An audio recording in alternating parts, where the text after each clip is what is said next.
赋予了新的使命和历史机遇。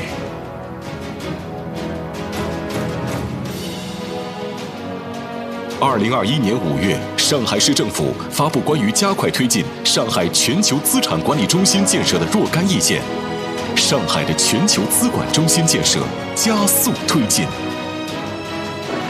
2021年8月，上海国际金融中心建设“十四五”规划提出打造2中心、2枢纽、2高地的建设目标。2022年9月，上海资产管理协会成立。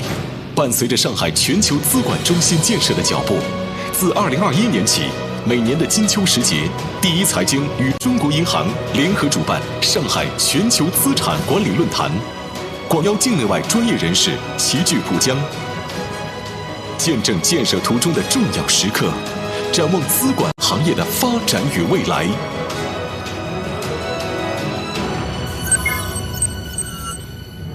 向前，达观洞见；向上，创智焕新；向实，赓续赋能；向内，驱动高质量发展；向外，共创开放多元；向荣，汇聚全球能量。2023上海全球资产管理论坛。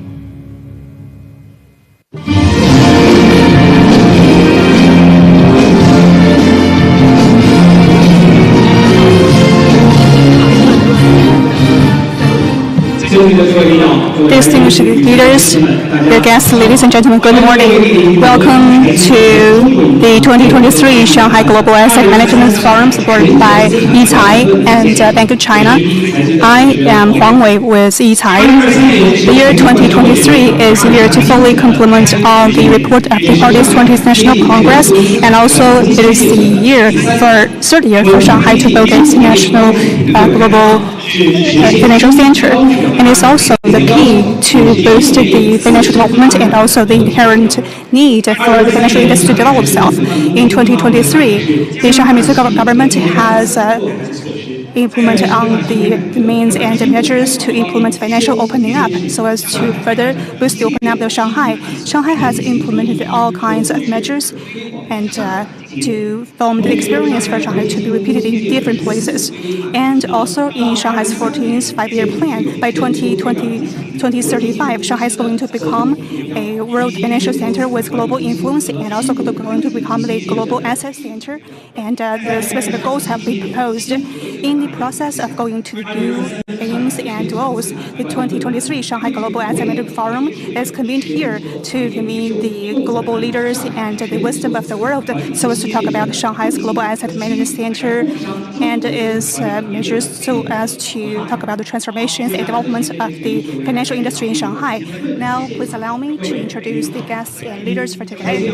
First of all, with our warm applause, let's welcome the Deputy Mayor of Shanghai, Mr. Li Jiedong. Welcome. Let's welcome the President of Bank of China, Mr. Liu Jin. Welcome. Let's welcome Mr. Li Yang, member of the Academic Department of the Chinese Academy of Social Science and Chairman of the National Finance and Development Laboratory. Let's welcome Mr. Zhou Xiaochen from Shanghai Local Supervision Bureau. And also, let's welcome Mr. Wang Junshu, Director of the Shanghai Regulatory Bureau of the State Administration for Financial Supervision and Administration. Let's welcome Mr. Liu Xinya, Deputy Director of the Shanghai Headquarters of the People's Bank of China.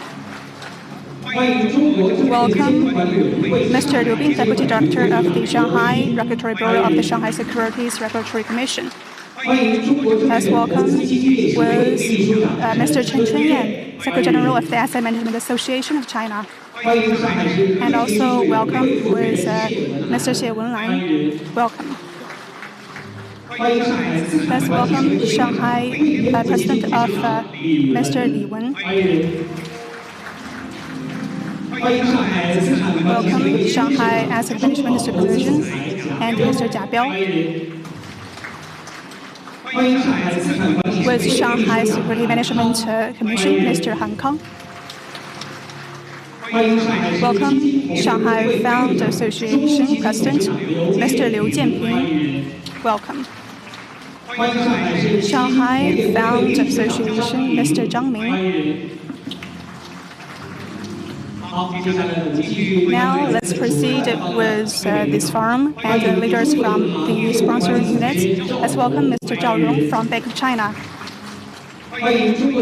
Also with Bank of China, Shanghai RMB Exchange Center, and also Mr. Zhang Xiaochun, head of the Shanghai headquarters Bank of China, and also with SMG, Mr. Song Jiuming. Welcome, Shanghai SMG and the president of Yicai, Mr. Li Rong. Besides, we also need to welcome the distinguished guests, Mr. Guillaume Lesage, Deputy CEO and COO, Head of Technology Business of Amundi Asset Management. At the same time, we would like to extend our welcome with Shanghai Securities Actuary and Shanghai Settlement, Shanghai Gold, Shanghai Exchange, and also Shanghai Financial Exchange. Also, all the members of the financial management organizations, with our warm applause, welcome and thank you for being here. Ladies and gentlemen, now with our warm applause, let's welcome the Deputy Mayor of Shanghai, Mr. Xie Dong, to deliver his opening remarks. Welcome.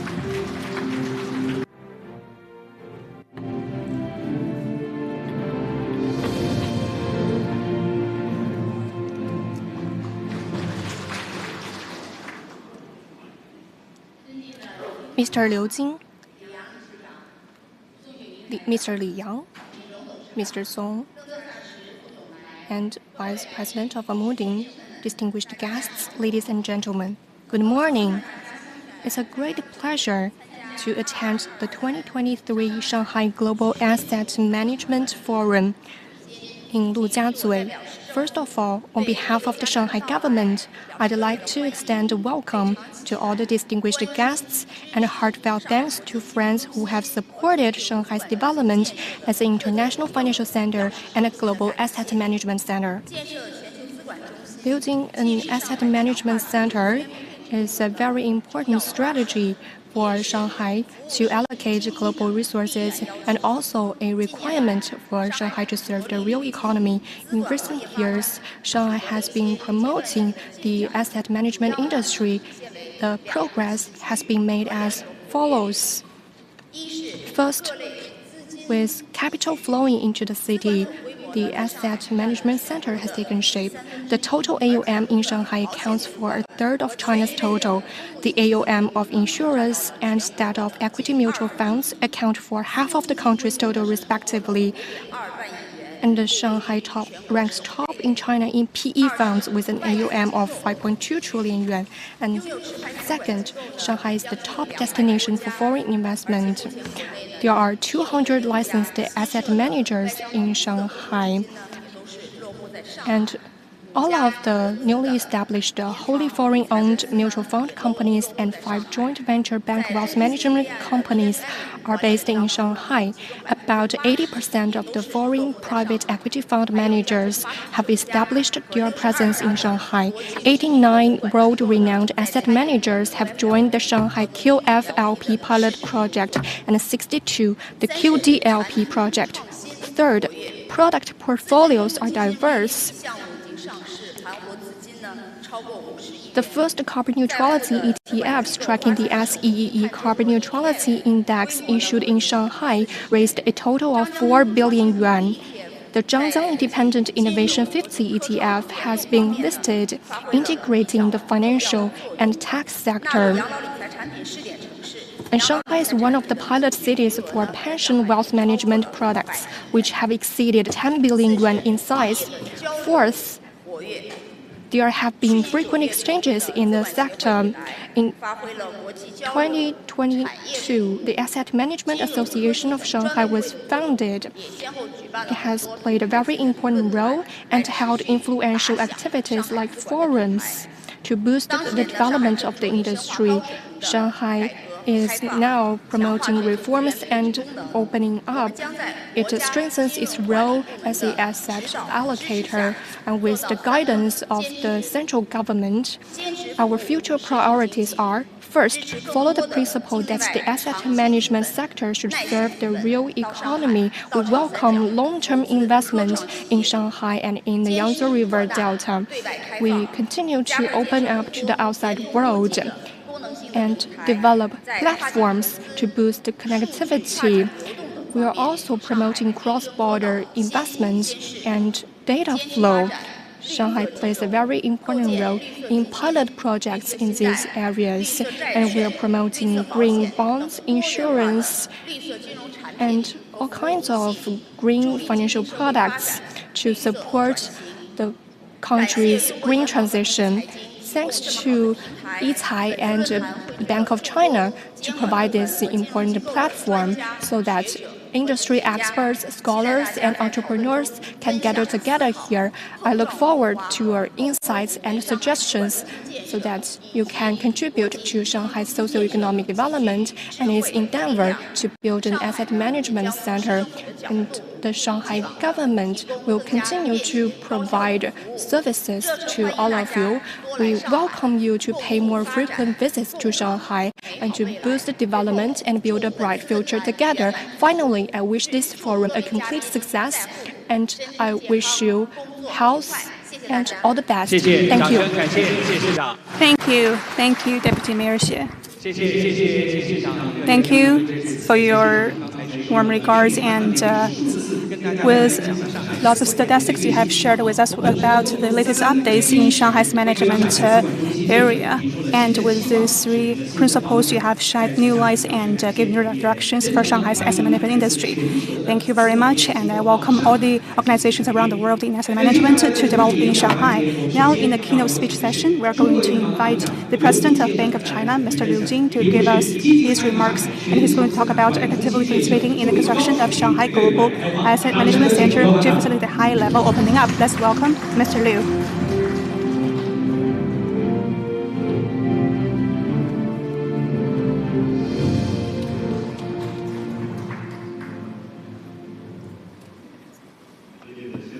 Dear Vice Mayor Xie, distinguished guests, Mr. Lesage and Mr. Li, distinguished guests, ladies and gentlemen, and dear friends, it's my great pleasure to be here at the 10th anniversary of the Shanghai Free Trade Zone to be established by its 10 years remark, and gather here with our old friends and new at the Huangpu River Bank and discuss about the asset management industry.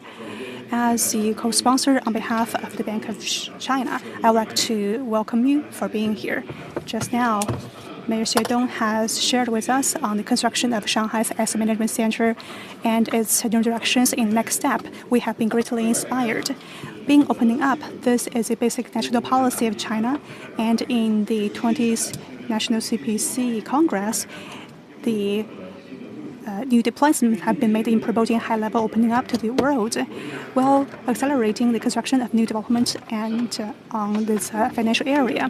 It's a new important principle. Shanghai is a very important city to China, and we can see it has played a very important role in China's opening up. China's asset management industry development and China's asset management center constructions and all these achievements being made has identified China's financial industry in this high-quality development and identified with its development process. Bank of China has started in Shanghai. It has been the only one that's been in operation for 110 years as a state-owned commercial bank. It has covered 64 countries, and globalization and international operation is a key status. We also pay special contributions to the constructions of Shanghai's building as the asset management center. We build diversified service systems, and we have established the headquarter level of license centers in Shanghai. We have also licensed several different financial organizations and many operational branches so as to facilitate Shanghai's financial center construction.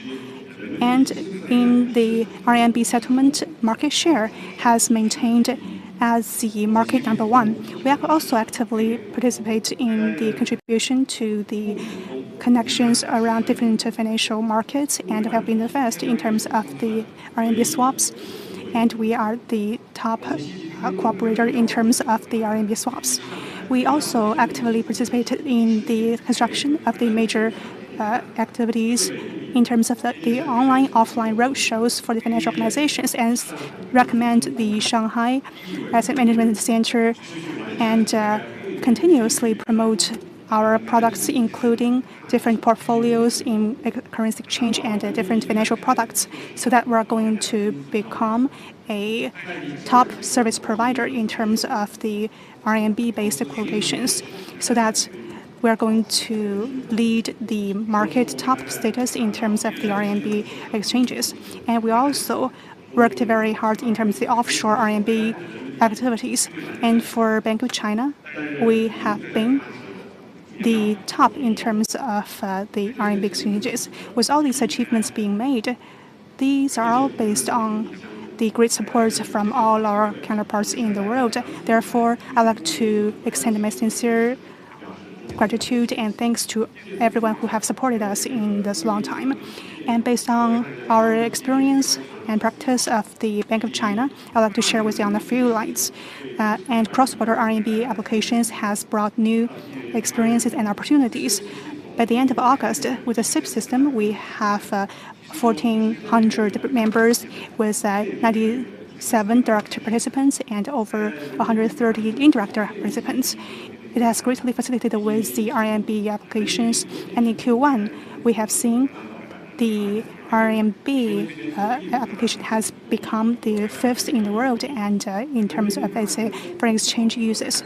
And we have also greatly facilitated with the RMB cross-border payments. Last year, this has reached 42 trillion, and this share has reached 50%. And we have become the #1 most frequently used currency in China. And we are also seeing for capital payments, it has reached around 13,000 trillion yuan. And for the asset management organizations, they could provide cross-border RMB with more portfolios, products, and services. At the same time, China's financial products have become a very important target for asset configurations.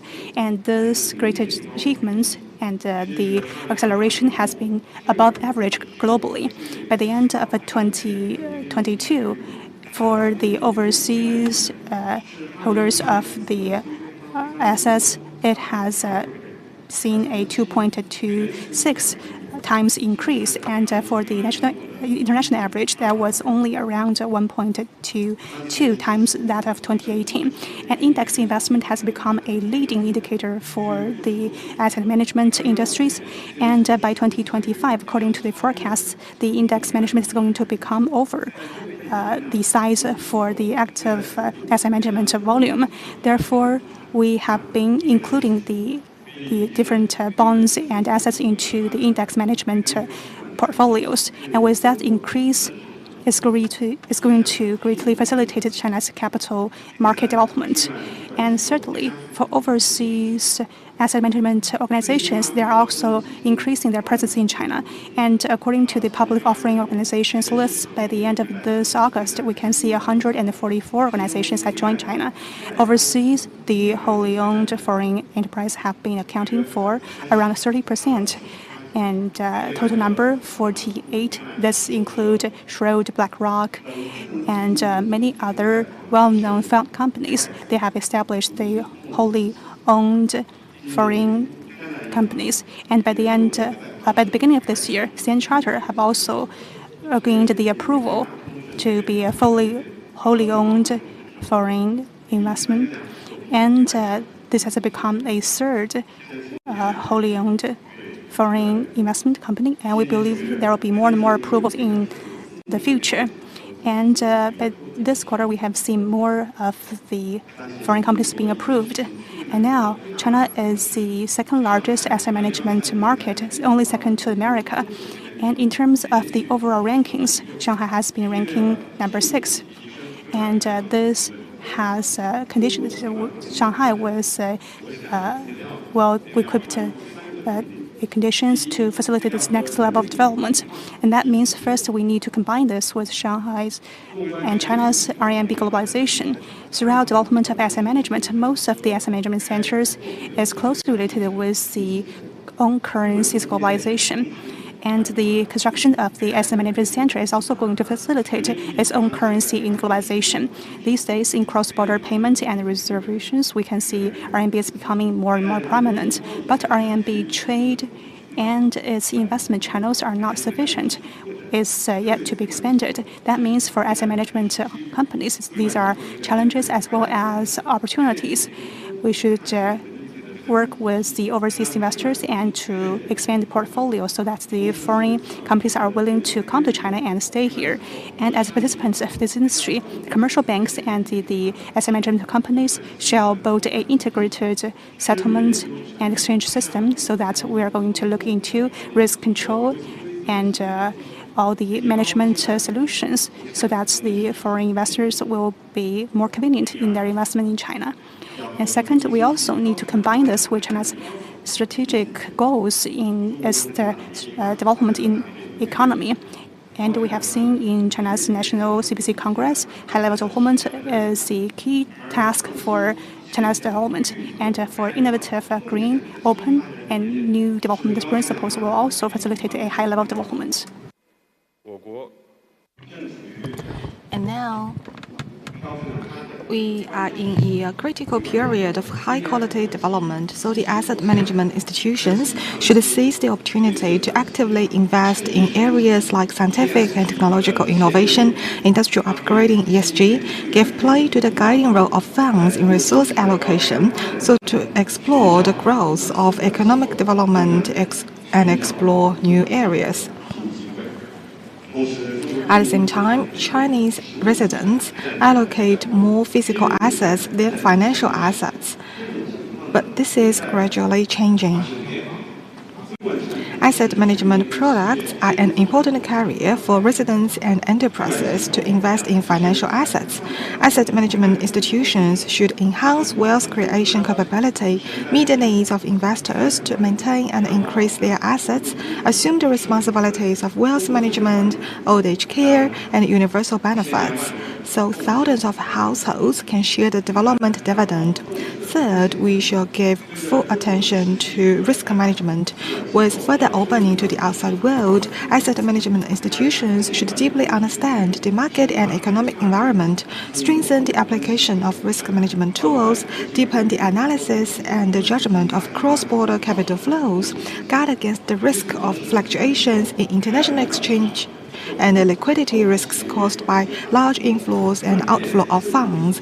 At the same time, asset management institutions should overcome the impulse of short-term investment, change the concept of pro-cyclical management, adhere to the goal of long-term and steady investment, establish the ability of risk prevention and control across cycles, ensure the stable and far-reaching development of asset management industry. We just now introduced to you, today we have many foreign guests, including one of our partners, International Asset Management, Amundi, in terms of the IT, the risk management, etc. You have a lot of abundant experience that we can learn from. At the same time, Chinese market, the sales channel and capability of our asset management, including commercial banks, can also help international asset management institutions to develop into the future.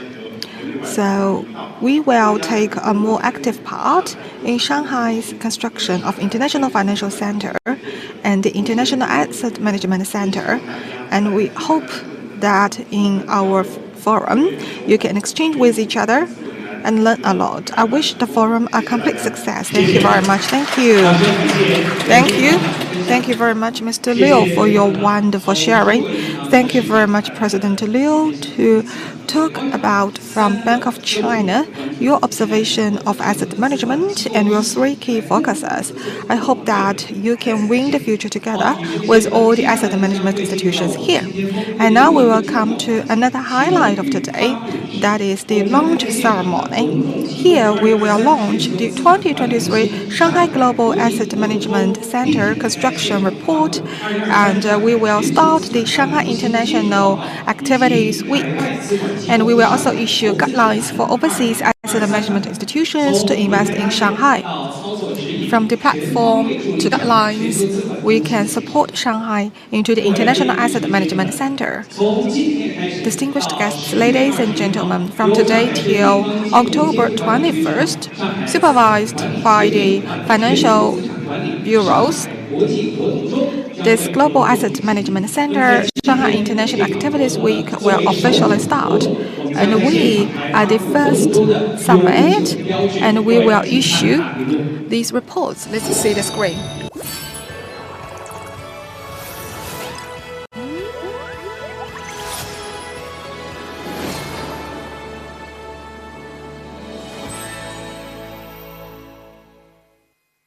各位，我们在现场呢非常荣幸和 And we are really honored to share together with you our reports. That is the Global Asset Management Center Shanghai International Week, and we will designed by the Yicai for our landmark. What does this logo means? Here, the different colors and the links represent the openness, innovation, and integration of internationalization. And here you can see the white blank in the middle, which forms infinity. This means infinite future, infinite development. Colorful balls represent along the Pujiang River the inclusiveness, the tolerance, and innovation together. It also represents the wealth management and cooperation for win-win of financial institutions. Here, these are also the blessings for everyone here. With the logo, as we show you on the screen, we will also issue the very special digital edition, and you can also accept on the official WeChat account. And now we will see another video clip about the overall International Week. Let's have a look. 资产管理中心上海国际活动周2023正式启动，10月12日至10月21日，活动周将以前沿、科技、开放为主题，举行多场高峰论坛、资管论坛，走进交易所、投资者服务日公益活动和资管科技开发者大会。欢迎大家线上线下同步参与上海国际活动周各场活动。好，让我们一起用掌声祝贺。 And let's together congratulate the successful holding of the International Week. Thank you all for your support. Well, dear leaders, ladies and gentlemen, next we are going to have 2 important launch. We will issue the 2023 Shanghai Global Asset Management Center Construction Report. This report is co-organized by the Shanghai Association of Asset Management, and I'd like to welcome all the leaders to come to the stage. Let's welcome the Zhou Xiaoquan of Financial Supervision Bureau, Wang Junshou of Financial Bureau, Liu Xinya of Bank of China, Zhao Rong, Director of Bank of China, Li Wen of Asset Management Bureau, Song Jiuming from Yicai. Welcome all the leaders to come onto the stage.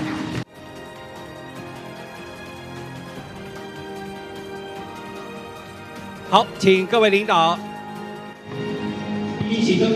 Yeah, all the leaders, please together press the button and let's count down. 3, 2, 1. 让我们一起用热。 Yeah, let's give thunderous applause to the successful issuance of this construction report. Congratulations and thank you all. We will take a group photo. 好，让我们再一次祝贺2023上。Let's again congratulate on the successful issuance of the report. Thank you. 各位来宾，2023上海。 This 2023 Shanghai Global Asset Management Center construction report will share the asset management features, history, and future, altogether 6 areas, to talk about both the Shanghai and its construction into the International Asset Management Center. It will shed light on the future development. Apart from this report, since 2021, for 3 years in a row, we all issued 1 year after the other the guidelines for overseas asset management institutions to invest in Shanghai. So to help institutions to prepare and apply and professional service organizations for investing in Shanghai. And today, with the support and help of Shanghai Securities Regulation and the Financial Supervision Bureau, this 2023 edition will be issued both in Chinese and English, and we will also issue here.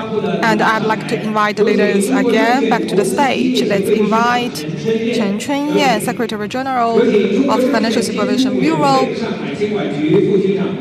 Liu Bing, Deputy Director General of Shanghai Financial Supervision Bureau, Li Rong, Chair of Yicai, Liu Jianping, the Chair of Liu Fund, Vice President of Bank of China, Zhang Shouchuan, to come onto the stage to issue these guidelines. Welcome. 好，欢迎各位领导，请各位伸手放在。 Please put your hand on the screen and let's count down together. 3, 2, 1. 谢谢，我们掌声祝贺。 Congratulations. And again, congratulations the successful issuance of Shanghai Guidebook for overseas manager, both in Chinese and English. 好，再次感谢各位。 Thank you once again. Thank you. Please take your seat. 各位领导、各位来宾、女士。 Well, dear leaders, compared with 2022 version, the guidelines for asset managers, there will be new updates, including the latest policy of opening up, latest policy of private investment institutions, the updates of fund data. All of these updates can be accessed in 2023 version. And I hope these guidelines will be some food for thought for asset managers coming to Shanghai. Now we are undergoing the changes unseen in a century. The finance, the economy have been complex. International situation has been changing all the time. We are also faced with many challenges. So how can China continue to develop and seize the initiative? Next, let's welcome the member of the academic department of the Chinese Academy of Social Science, chairman of the National Finance and Development Lab, Live丨, to talk about China's economic challenges and how to deepen China's financial reform. Welcome. Your Excellency, Mr. Xie Dong, Mr. Liu Jing, ladies and gentlemen, good morning, everyone. I'm really glad to come to the forum. I have come to the forum for a couple of times before. I was interested to talk about economic challenges and future reform. But still, I changed my topic because it's harder and harder to talk about economic challenges. You know, recently the IMF issued its forecast and analysis of both Chinese and global economies. All the data are going down. This means we cannot afford to be optimistic. Such a slowdown also has many issues we need to think about. I cannot talk about these in such a short time. So I want to talk more on asset management. So today I will talk about how to develop asset management and improve the financial system. So I think to develop asset management in China, the most important thing is to help improve financial system. You know, after so many years of financial reform, to improve financial system has always been our tasks. But usually we say we should increase the direct financing and reduce the indirect financing of banks. But to be honest, although we talk about it every year, still we haven't achieved it. That's why we need to talk about the topic itself, whether we need to go to detail and look into the reasons behind. Yeah, so from the asset management, I want to share with you my views. Let's talk about the asset management first. We already have the wide and shallow asset management. This is the data we can see in China. For the wide asset management, it means the overall asset management facing customers' demands. But still we use this shallow one to talk about our asset management. You can see in these 10 years, it is increasing all the time. But it is changing. It means that it is the part of the economy and there are many intersections. Well, facing a sluggish economy and concerning situations on the economy is going to affect wealth management industry as well. But this has been a very sharp turn. Last year, it has been a negative 13% growth rate. But can we say that the global economic situation is going to face some pivotal changes? This is yet to be seen. And for myself, my perspective on the world, especially the Chinese economy, has been very optimistic. But I face many of the people cannot be very optimistic, so we need to look in depth. Let's have a look at the Chinese situations. According to the chart, it's quite clear, so it needs no further explanation. Before 2016, China's wealth management industry has seen a significant boom. Yet after 2016, in fluctuations, we have seen some slight increases because there had been some settlement in 2016. In 2018, there are some new principles. By 2022, it has been officially implemented, and now it's 1 year into its practice. Now, in terms of the supervision and industry development, there has been some issues in the process development. When the new principles have been deployed, I was a member of the expert board. It has been led by the PBOC. Many organizations and scholars joined. I was one of them. And people felt this is not an easy thing to do.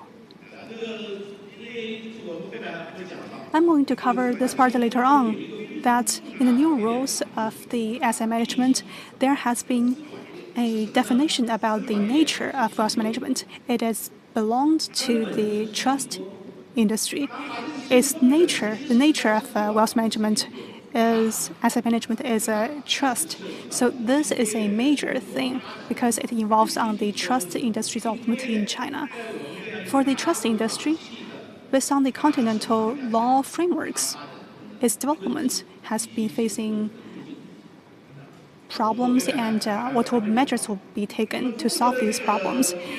And last year, we have seen development has been at par with the year previous. There are two reasons. First, economic reason, because for asset management, it is a derivative aspect of the economy. It is seeking asset to be managed. So in terms of equity or interest rate or the foreign exchange, last year we haven't seen a very optimistic situation. And the other one will be an institutional reason. For China's asset management industry, the narrowly defined one we have seen some barriers in its development. Therefore, for me, for any meetings in terms of asset management or trust, I have engaged in these meetings since the last century. I do feel for the difficulties in this industry, but it's not to blame our colleagues in the industry, but there are some adjustments still going on in our systems, which means the legal framework for asset management and the institutional constructions, also the supervision and regulatory frameworks needs further discussion. And as for the narrowly defined asset management industry and its organizations, as well as its shares in the market, there are 8 categories in total. By 2022, we have seen public offerings have been the most, 27%. And as for next, it will be the bank wealth management. As for securities asset management, we have seen some developments along the way, but the total scale has been reducing. As for futures asset management, it's a small category, too small to be counted in this chart. This landscape should be discussed as why bank asset management is a large share. And as for the rest of the categories, for example, securities, insurance, trust, and these are the categories closely related with the asset management in nature. They can be seen as asset management in itself, for example, with the futures. But why aren't they developing as fast as a bank sector? So as a senior member of the national think tank, this is a topic of mine recently. There's a tendency in the recent years, people tend to withdraw their money and deposit that into the banks. And this is related with the asset management industry. This is quite prominent in the last few years. For example, I believe Mr. Liu, you have received lots of these deposits as a major bank, and that is a way for people to avoid the risks. And we have seen a strong tendency of this in the society, which has led to the situation we have just previously mentioned. Now let's have a look at the stats. After looking at these stats, I'm going to do some analysis because asset management sector is a supplement to the financial system. And as for the market of asset management, I'm going to analyze into its development. For China's asset management, before 2012, there has been next to none. And it only started after 2012, and it has seen a boom in its development. And in 2016, we have seen some problems. And back then, the most significant issue was that for different asset management companies and organizations, they have directed into banks or securities, because in all kinds of measures to circumvent regulations, there are many organizations that have gone this way. This is a feature with the Chinese market, because in the end, people go for banking, either in terms of asset management or platforms or fintechs or internet financing. All of these companies eventually trying to build their pool of capital and turn themselves into commercial banks, which means that they have the capability to create currencies, but they are not regulated by the banking rules. There will be problems. So people divide their assets and try to create consecutive trades, and this has enabled them to become securities. Therefore, we see many of the new endeavors, for example, with asset management. These new endeavors have emerged. Before 1978, it has been a major convention of new endeavors, but all of these new endeavors have turned into violations of regulations, and eventually they are facing government shutdowns. This is a phenomenon that requires further discussion and thinking of ours. I think that's related with China's incomplete financial system, and we cannot just conclude that as the low share of direct financing and over indirect financing. I believe this is also still because of the suppression in the financial aspect. With all these phenomena in the financial market across the world, we have never seen this happen in any other country. This is a very special phenomenon to China. It's deeply rooted in China's strong regulations in the financial market. And people can make money with a license in the financial sector.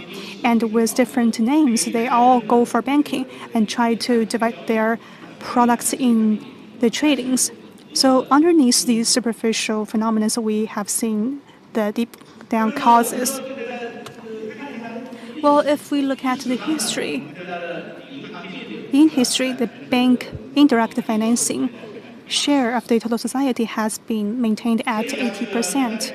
So reforms in different times have been seen as adjustment of this ratio as a key goal. And according to the Politburo meetings in July 24th, it has reiterated on the topic that we are going to revitalize the capital market and to boost confidence. People feel encouraged by this meeting, but to implement on this requirement, it will still take some time. And starting from the second year since the asset management sector in China developed, we have seen the direct and indirect financing have seen some fundamental changes. As researchers, we have paid close attention to these phenomena. For example, the direct financing of banks have been shrinking from 80 to 60% in the span of just a few years. And the prosperous development of all kinds of asset management have been seen as non-banking in statistics. But this has offered us a reminder. If we want to increase direct investment in direct financing and reduce indirect financing as a strategic goal, to develop an asset management sector, is that a possible and viable route? For example, in Shanghai, we have seen, with Shanghai included, that there are 3 markets being established. And in Beijing, we have opened up another market. And also with the Science Innovation Board, with all these efforts, therefore the same goal to increase direct investment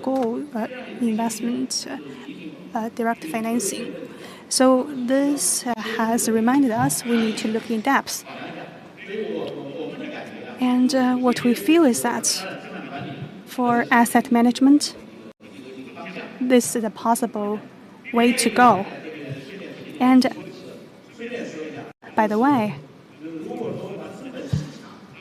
if we see the capital market as a formation system for capital to be formed, but we see in China, it is mostly being done by the banks. This is different from other countries because we have seen a very simple division of labor in overseas banks, and the banks only offer short-term loans or capital. But for China, the banks have offered lots of mid and long-term funds.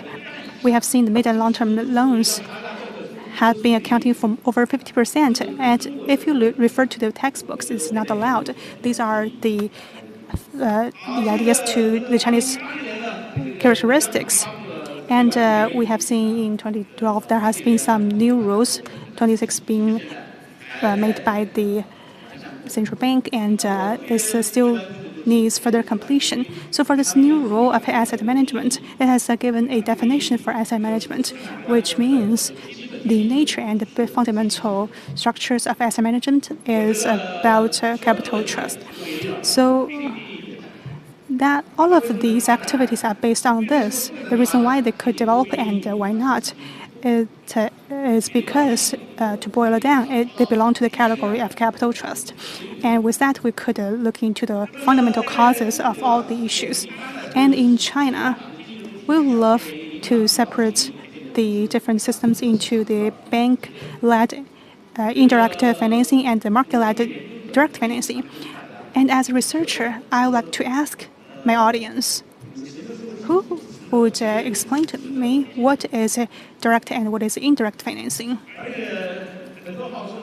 Many people are going to refer to the dictionary and look into the dictionaries in economics of overseas economic classics, but there has been no such definition.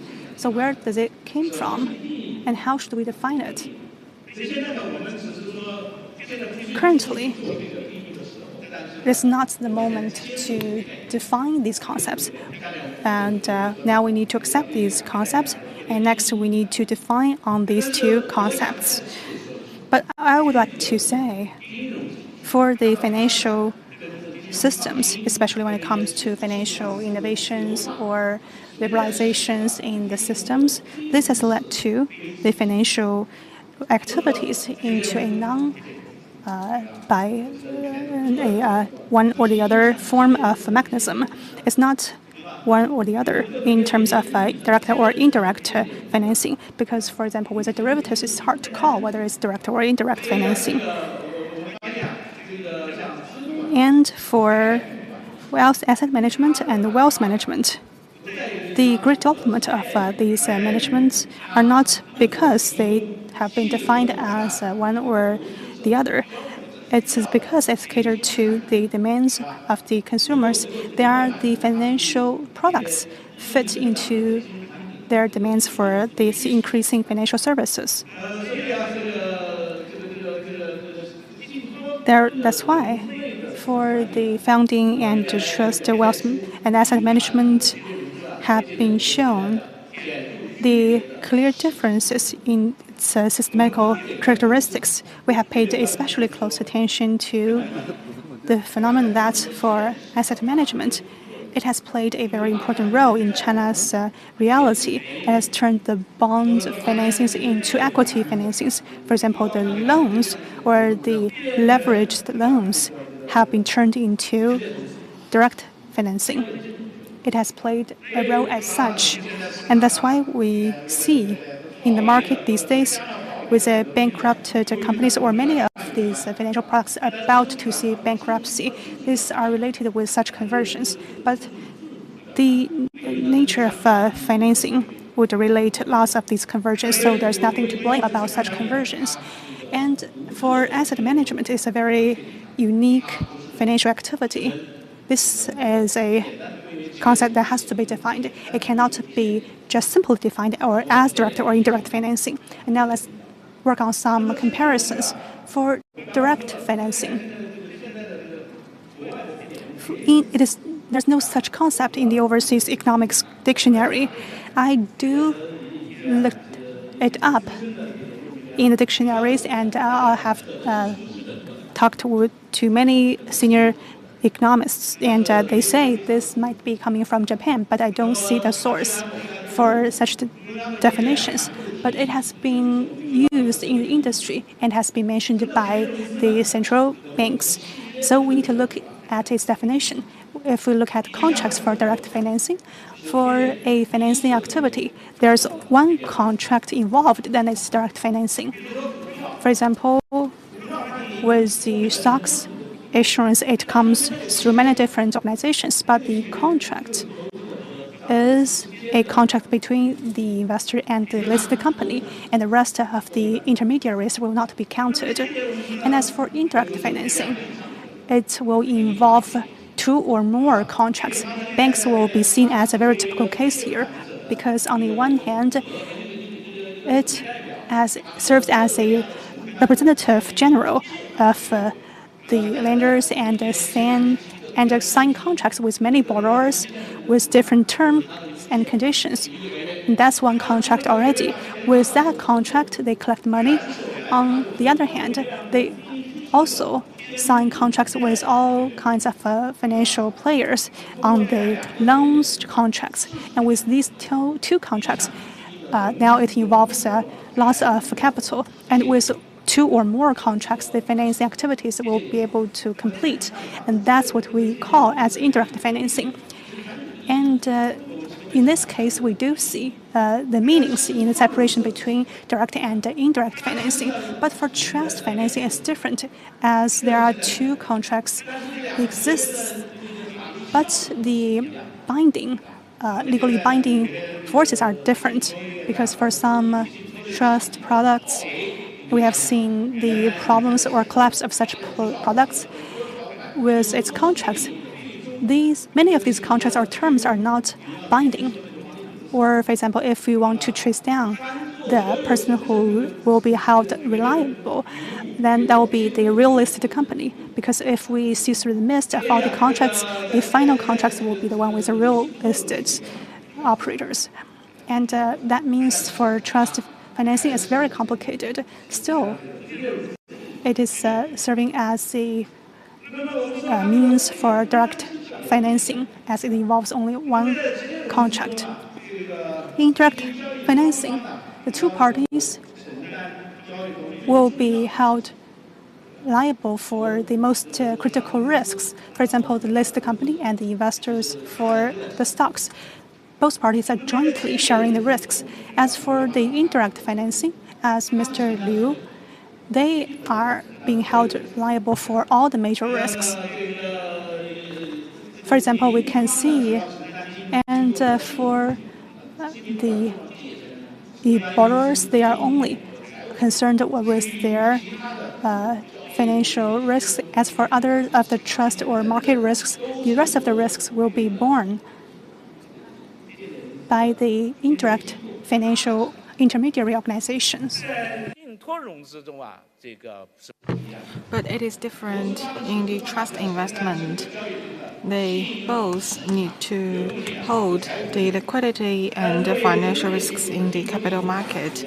But for the trust companies, our asset management institutions, we are holding the responsibility of trust obligations. There are many risky issues. These are completely different, like customers buy trusts, but they cannot be paid on time. So many may go to the trust companies, and they would say because they invest in Shenzhen, into a real estate company, and they would warmly and patiently answer the question, but they say that they don't shoulder the responsibility. So they are just entrusted to manage. So the risk degree is different, risk exposure is different.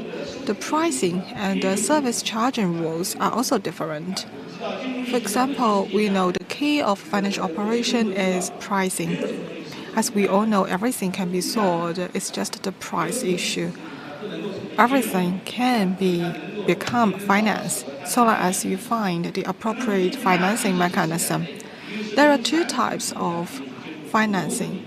One is the financing of financial products, and the other is financing of financial services. Financial institutions charge fees for different financial products and services. We have different charging, like the risk charging or others, so you do not blame banks for charging so high with so high interest rate, because they have so many different charging systems. But for the trust systems, they are like the assets. The financial service pricing, they are kind of in between.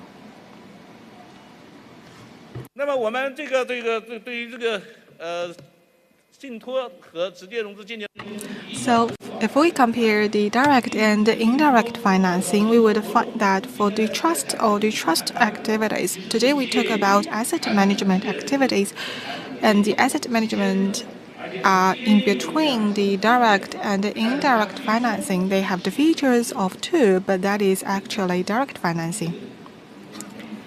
Yeah, that is what we need to pay attention to. Why? They are so favored because they can directly connect with different economic activities. Yeah, so we already mentioned the asset management in China, which develops very well, but still it has many challenges. That's why we talk about the reform issue, and let's see in different aspects. The first is the legal environment. We say to govern the country by law, so we need to see the legal areas. So what is the asset management laws?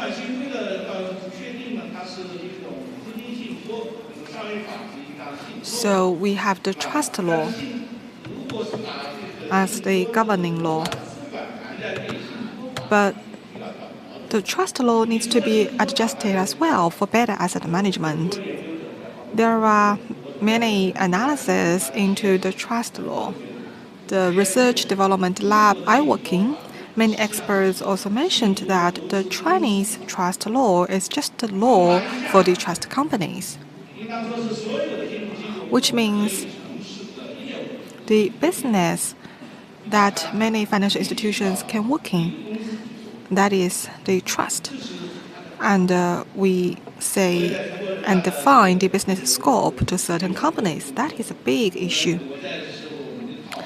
I also discussed with different experts about how to modify the trust law. We all know there are many issues of the trust law, but it's very hard to revise. Why? Because we are the continental legal system. It's pretty hard to solve this issue. Because for the continental law, there are many legal restrictions.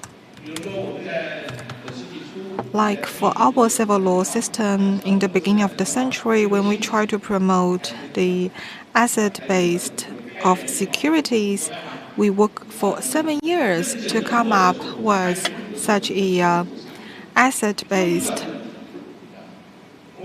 legal system of securities. That is just to take the existing asset and put it into the pool, so to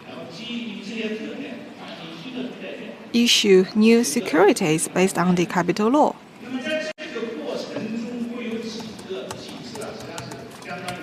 But during the asset securitization, there are several transactions in between. Why we have successful asset securitization? Because during the transaction, you cannot increase revenue. You cannot increase taxes. But in China, we have the trust law, and there are the taxes of real entities. So the tax is a big issue. And the other is the risk separation.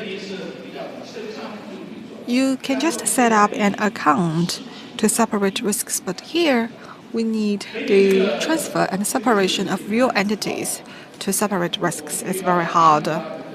You know, in South Korea or other countries which have similar legal systems, they can only achieve this by a special law to achieve the asset securitization. Yeah, that's why we say for our civil law system, there are restrictions for the development of the trust area. But the asset management industry can better develop the financial system, so we need to further revise the trust law. I think you all know that for our next step of financial reform, our reform will be very difficult if we have to revise the law because the overall legal framework has to be changed. For the overall asset management industry, another aspect is to pay more attention to the consignees or intrustees. We know for the asset management companies, in the past when they carried out financing businesses, they become intermediaries, the credit intermediaries. Like I said, very soon into our development, we need the capital pool so that we can have the continuous transaction of capital, because they still see themselves as the credit intermediaries which are not allowed. So that's why we carry out asset management should put the interestee into the center, and we do not make money by taking advantage of the margin. Instead, we should make money by providing services, because the difference is not that obvious, so there are always the default issue, the violation. Another type of reform is not just in the asset management. We need to do more. If it's only about asset management, then it's very hard, as we have to revise the law. Because this is the trust issue, we are still in ups and downs. And we say our industries have 8 major fluctuations. Why is that? I think the basic system has many issues. Why we have up? Because the market needs it. Based on the current financial products and services, they cannot meet the current demands of the investors and consumers and enterprises in the market. That's why there are ups of the market, but at the same time, there are also downs. Why there are downs? Because the current legal system does not support. So we say there are 8 ups and downs, 8 fluctuations, because everything's changing rapidly. One industry, 8 ups, 8 downs. It still goes on. We need to look deeper into it. Yeah. That's why asset management, if we see the asset management in the trust area, then we start to worry. There are risks of fluctuations. Now with the new asset management rules, our industry has so many ups and downs. Yeah, that's a big issue for us. Yeah, that's why we think it's not only about this. We need to do more. It's really hard. That's why we need to be fully prepared. The asset management in China will continue to experience ups and downs, like our trust. Yeah, if we have a general asset management, I think there are 3 ways out. The first is we need to open the balance sheet of commercial banks and financial institutions, which means the indirect financing and the overall market should be better connected. The balance sheet of financial institutions and of commercial banks should be coordinated with the market. They should replace each other. In that case, the asset management can be more general. But now, only certain qualified asset management institutions can do certain businesses, which are very restricted without a very promising future. And next, continuous promotion. Continuous promotion of mixed operation. I remember back. Now we are also talking about the mixed operation as well, even from the Supervision Bureau. Yeah, we need to develop the mixed operation. In that case, if we can really achieve mixed operation, then within the balance sheet, companies can better allocate resources. The overall development potential can be bigger. Not just qualified institutions can do certain businesses. So long as within the balance sheet, if we can do well, that will be better asset management. Yes, right? If we can do that, then yeah, I'm more optimistic.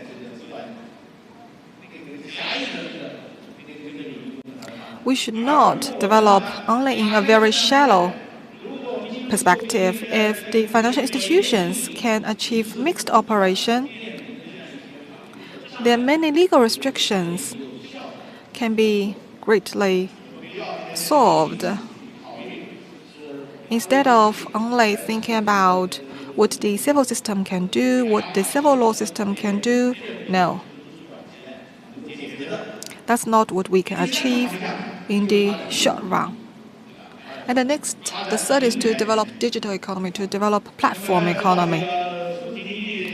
Digital economy, we know the digital economy develops very fast. And digital economy will promote platform economy. In these few years, Nobel Prize laureates also look into digital issue, platform issues, and the flexible employment issue. These show that our market is changing as well because digital economy is changing. When everything becomes digital, and when we use the computing power and the algorithm and AI to design, to operate, then actually the world has been changed. That's why I'm really glad that at the political bureau meeting at the national level, there has been pretty optimistic arrangement of the platform economy, and it's set to promote the healthy development of platform economy. There are so many things on the platform. Our asset management can also be achieved on the platform economy. So if we can do further, work further on the platform economy, then the asset management institutions will have more things to do in the future. So all in all, asset management institutions will be an effective way to improve the financial system in China. But because of the legal restrictions, the overall development is uneven, unbalanced, with so many ups and downs. But if we can do further, if we can open up the balance sheet of financial institutions, if we can promote mixed operation, if we can further develop digital economy, then I believe we will have more things to do in asset management. Well, I think Shanghai sure contribute more into the asset management reform. For every reform I mentioned, I think they can all be trialed in Shanghai. Shanghai should try first. Whether in the areas I said we can make further breakthrough, I think yes, we can do that. So Shanghai will have better asset management. Thank you. Thank you very much, Mr. Li, for your wonderful sharing. Thank you very much. Thank you. Well, as China further opens to the outside world, there are more and more foreign companies coming to China. Next, let's welcome the Deputy CEO and COO, Head of Technology Business of Amundi Asset Management, Live丨2023, to share with us the applications of fintech in asset management. Mr. Live丨2023, come on the stage and make a speech, please. 来，让我们掌声欢迎他。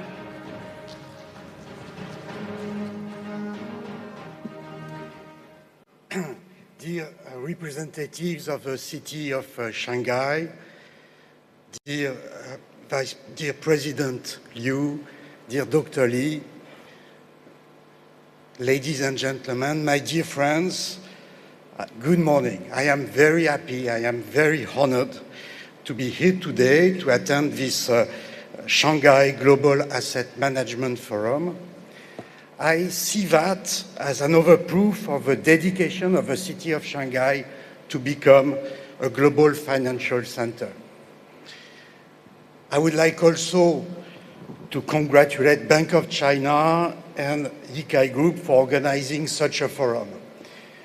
We at Amundi, we organize every year the Amundi Forum in Paris. Some of you have participated, and I thank you to participate. And I know how much energy and dedication it requires, but also the extraordinary value which is gained through the exchanges, the sharing of expertise, and the confrontation of ideas. I'm deeply honored today to be in front of you to speak about fintech. During my career, I have always been a strong advocate of the importance in technology in the financial industry, but I'm convinced that we are now in a period where it is more important than ever. But before getting to that subject, let me present you the ID card of the Amundi Asset Management Company and its background.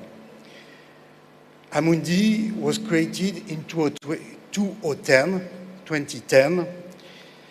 and since then it has tripled its assets under management to become the first European asset manager and one of the top 10 asset managers in the world among American firms. Amundi is considered a global leader and a global reference in terms of growth, efficiency, dedication to customer, ESG, and innovation in technology. Also, Amundi benefits from the support of its parent company, Crédit Agricole Group. It enables us to think in terms of long term, and also it gives our asset management company an intimate knowledge of what is a retail bank and what are the needs of wealth banks. Finally, let me go to Asia and China, some core parts of our history link us back to Asia and to China, and to the city of Shanghai, where we established our first branch on the Bund back in the 19th century. Asia is the second market of Amundi after Europe, and it is one of our 5 strategic levers together with technology. We are very proud of setting up a joint venture with Agricultural Bank of China back in 2008. And in 2020, we launched, together with Bank of China, the first wealth management JV of its kind. Its name is Live, and it's now 3 years old. It has gone through an unusual journey and has taught us a lot about the way to succeed and to manage risk in the Chinese asset management market. Let's come to technology. The wealth management industry, the asset management industry, is going through a highly accelerated period of change with both internal forces and external forces. It means that the actors mean to do a simple thing: do more with less. Mr. Li has presented with length the global challenges, macroeconomic challenges. Let me add 3 of them, which have a direct impact on technology. The first one are business challenges. The margin compression means that cost efficiency is now at the agenda of the top management level, top management officers of our companies. It means building scale and investing strategically in the right technology. Also, the clients, they need at the same time more customization and simple digital solutions. It's a bit what French fashion called haute couture and prêt-à-porter. You need to do both things, simple but customized, and I can tell you it is a real technological challenge. The second set of challenges are regulatory. It is true in the 39 countries where we operate, but I think it is particularly true in China, where the emergence and the transformation of the asset management industry goes at a speed which is unparalleled in any other country. So what does it mean for technology? It means a strong risk management culture in all the IT teams. It means modern systems with little obsolescence, because risk is also cyber risk, and it means robustness. And the last type of challenge is direct technological challenge. Mr. Lee spoke about digital. I believe technology is not anymore at the periphery, it is at the center of our industry. It needs to be in our DNA, including artificial intelligence, and I will come back on that. The winners will be the best in technology, the ones that create the best fintechs, the ones that incorporate innovation, and the ones that invest more and more efficiently. Let me pinpoint three main topics in technology that I see as the topics on which we need to concentrate asset managers and wealth managers in the short future. The first one is cloud and software as a service. It is an evolution of the way we operate our systems that I consider the best way to enable flexibility, scalability, and simplicity, as long as it is done in a regulated and secured environment. The second main evolution is the advisory for retail clients and for wealth clients, what we call wealth advisory. It is a domain where our clients want protection, they want simplicity, and also the banks need to train their advisors to propose the best system in a very complex market environment.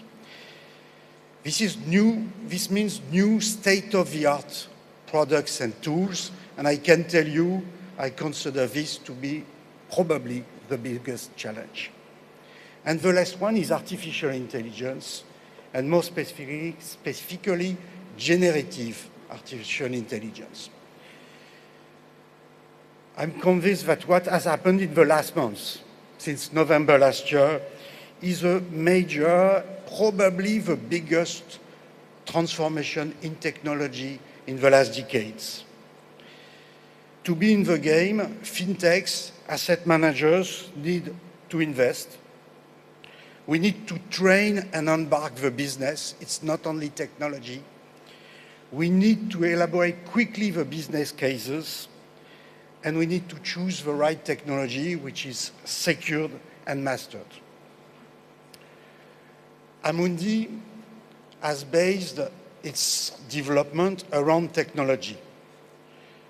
We have developed a platform called Alto, which is a unique set of tools from asset servicing to asset management and banks, which enable to cope with these challenges. It is new technology. It is totally directed toward customers, and it is natively regulatory oriented because we are in the business. So this platform, this Alto platform, we have decided to propose it to other actors of the financial industry and to asset managers through our teams in 19 countries, including China.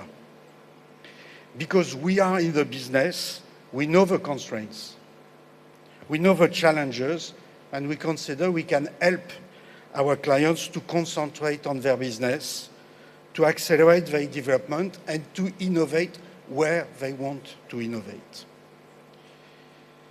For instance, I spoke earlier about artificial intelligence. We have implemented within Amundi a new tool called Alto Studio, which is a secured environment, and we have already today hundreds of people who perform business cases in portfolio management using artificial intelligence tools within Alto. Thanks a lot for your attention.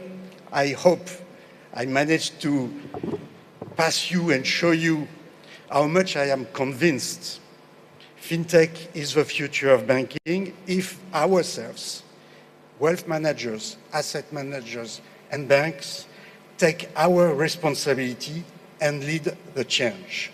Thank you very much. Thank you. Thank you very much, Mr. Live丨2023. Thanks for brilliant sharing. Thank you. 好，接下来呢，我们 And next, let's welcome Mr. Liu Wangjunshou, Director of Shanghai Regulatory Bureau of the State Administration of Financial Supervision and Administration, to deliver his remarks. Welcome.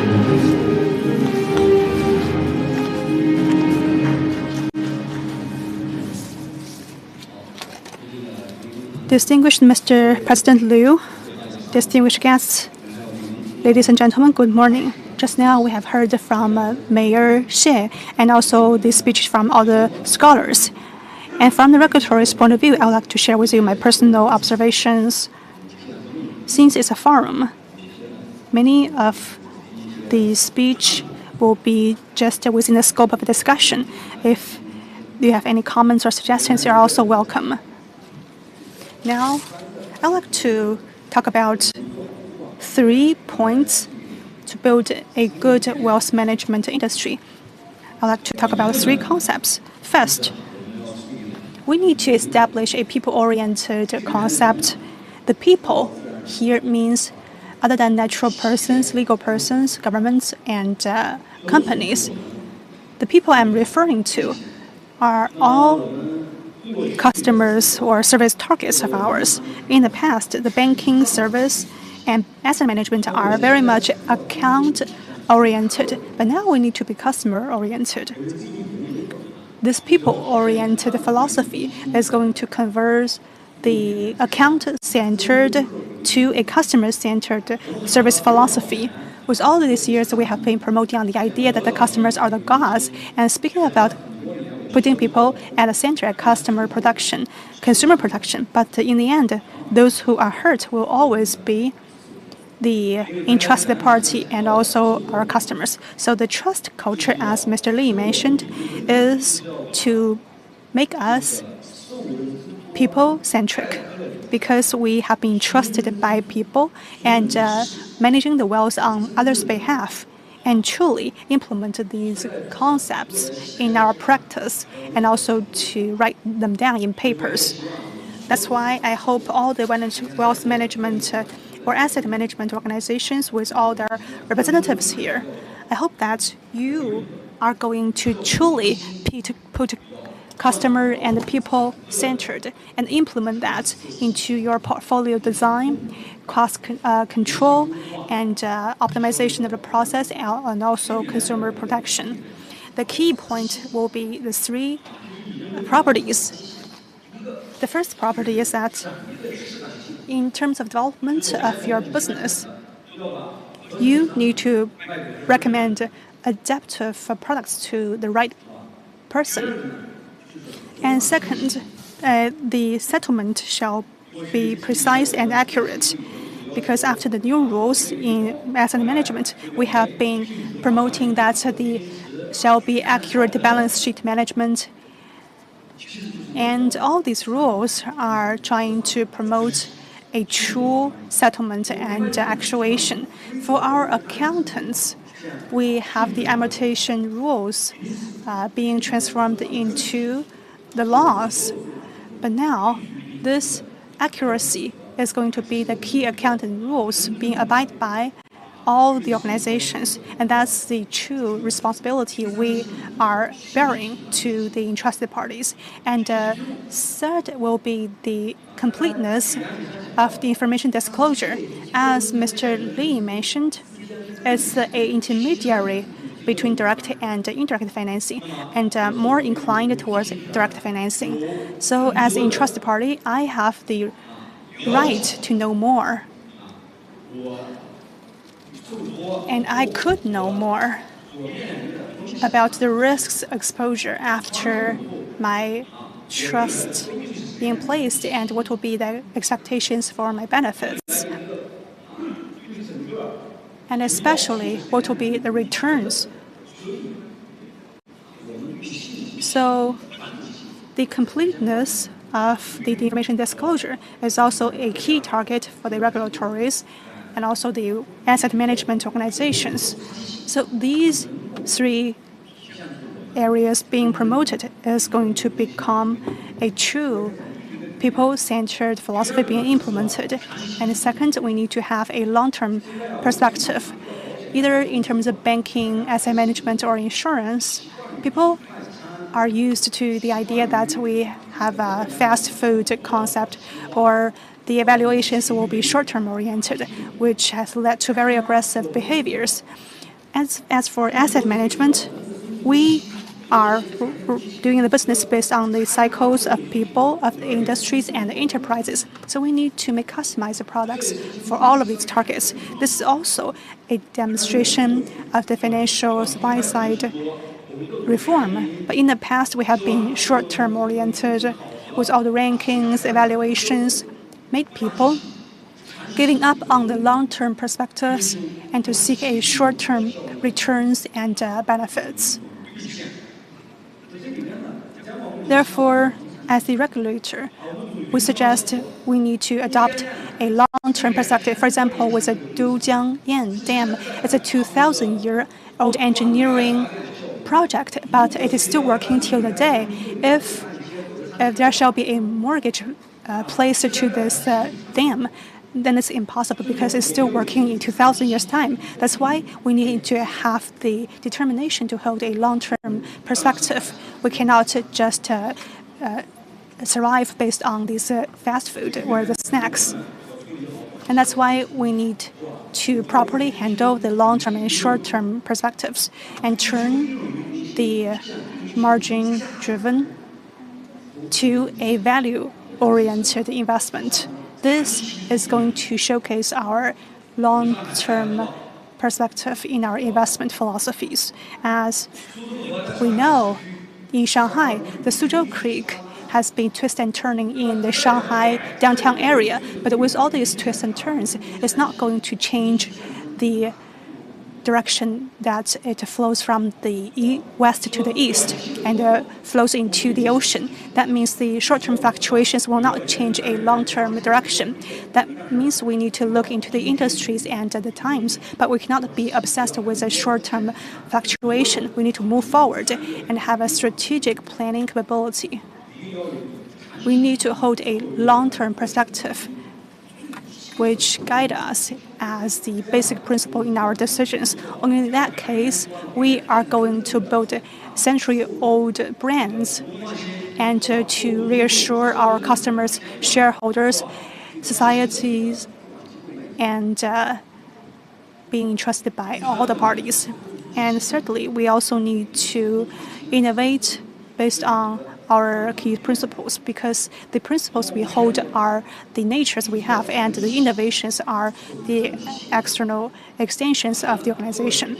So for the regulators, we are going to help you with your innovations. Therefore, I encourage all the asset management organizations properly handle the relationship between transformation and development, your relationship between short-term, long-term tactics and strategy.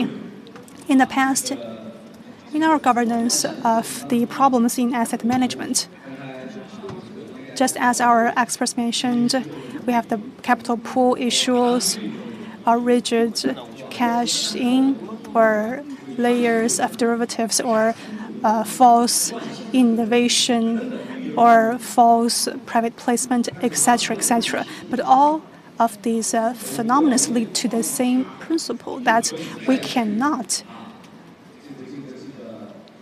try to make fraud cases or false cases, but we need to recommend the good products to the right people.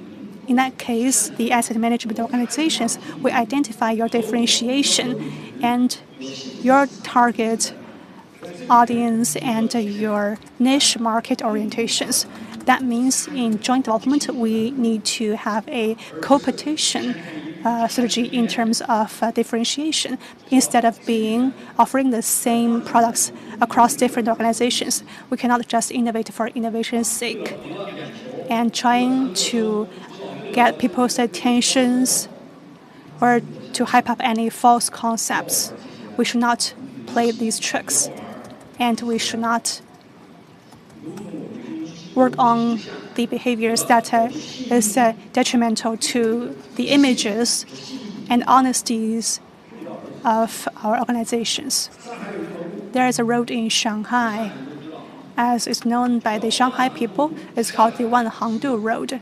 Once you go down it, you're going to follow the Huashan, Changshu, Baoqing. Next, Baoshan, Hengshan Road. Next is called the Chaoxi North Road. With one road, each section is very short. It has 7 names to the same road. But I think the nature of this road is a trunk line leads from the south to the north, but we cannot be obsessed with all these different section names of the road. We cannot get lost just because of the confusing names of the same road, which means in our device of these different products, we shall withstand the tests of the regulatories and also with the test of the market. So we need to be ourselves. At the same time, we shall be able to innovate, which is based on the principles of sharing and good business. This is my kind words and recommendations to all of you. So I hope, at least from the perspective of our Shanghai Regulatory Bureau, and based on the State Administration for Financial Supervision and Administration, based on our principles and rules, we have sent organizations to stay in the organizations, and in the process of implementing our tasks and responsibilities, we are going to jointly work together with all of you, so that we can all be the asset managers following the law. And we can also make our contributions to building Shanghai into the international financial center, international asset management centers. In this process, we need to balance the risk control and innovation. Financial Supervision Bureau will pave way for your further development. We will hold inclusive and differentiated and penetrated supervision. And for these 5 supervision bureau principles, in the process, we hope we can implement these well. So the efficiency and standards of supervision, we can have the best result. That is our goal. Yeah.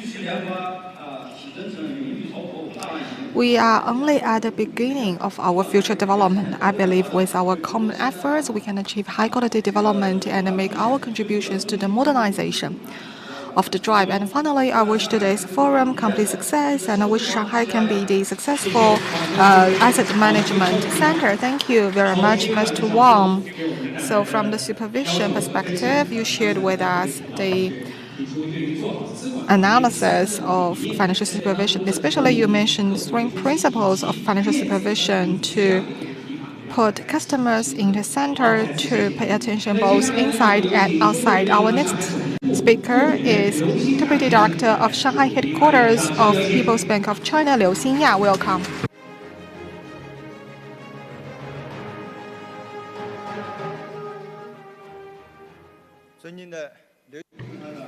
Mr. Liu Jing, dear guests, ladies and gentlemen, good morning, everyone. I'm really glad to come to the forum today. The Global Asset Management Construction, this is the 14th five-year plan and a part of Shanghai International Financial Center construction. It also helps Shanghai to achieve higher quality development.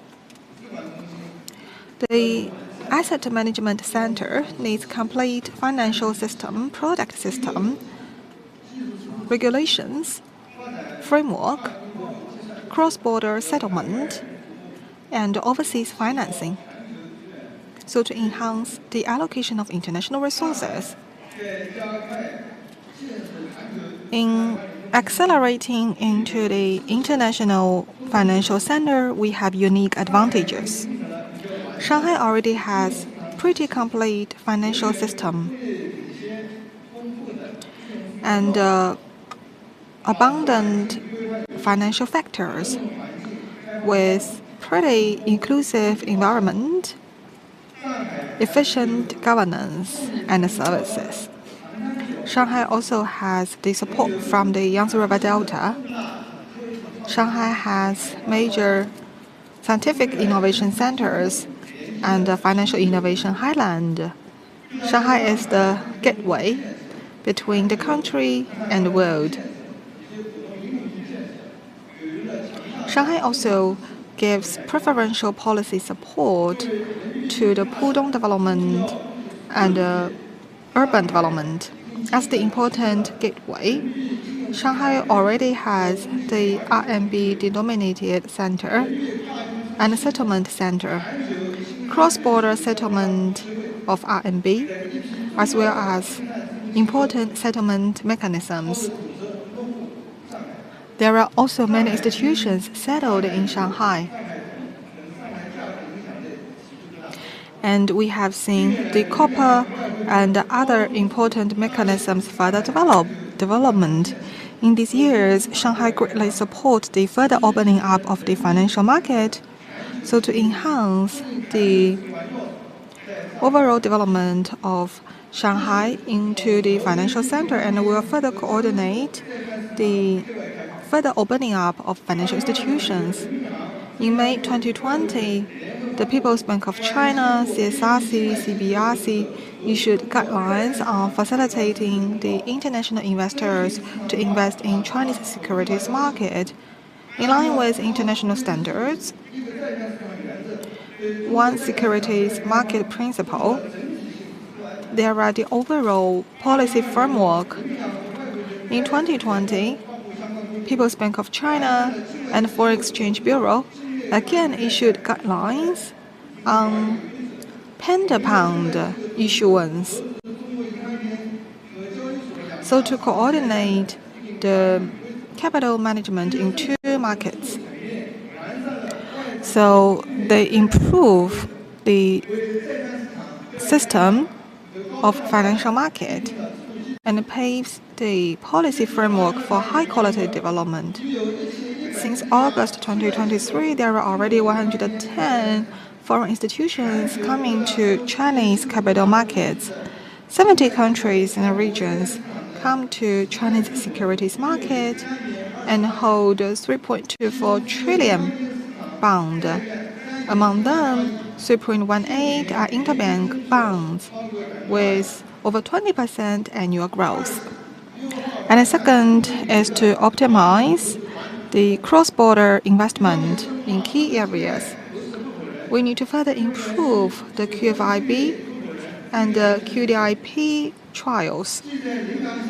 So in Lingang New area, we can have QFLP trial. In February this year, we further expand the scope to the whole city. So to further promote the opening up of Shanghai's capital market, now 86 famous international PEs got the QFLP qualifications. Altogether, 18 billion USD of quota. 66 institutions got the QFLP licenses with 8.4 billion USD of quota. At the same time, we further optimize the capital pool of foreign companies so they can have more efficient capital asset management and they can further explore the capital management internationally, so to have the more flexible and individual Shanghai solution. We can say that till this year, we have over 900 headquarters of MNCs. And we already provide capital pool for over 150 institutions with 2.24 trillion USD. They issue 67 billion USD with cross-border capital pool of 1,600 and over 300 capital pool domestically. And the third is to further strengthen the financing of the capital pool. The previous speakers put it very well. To build the international asset center, we need to combine it with the internationalization of RMB. Actually, till the end of June 2023, foreign investors hold altogether 9.8 trillion RMB of RMB capital. We further improve the foreign exchange system. So to bring into full play the role of RMB, we will further enhance the elasticity and resilience of RMB exchange rate.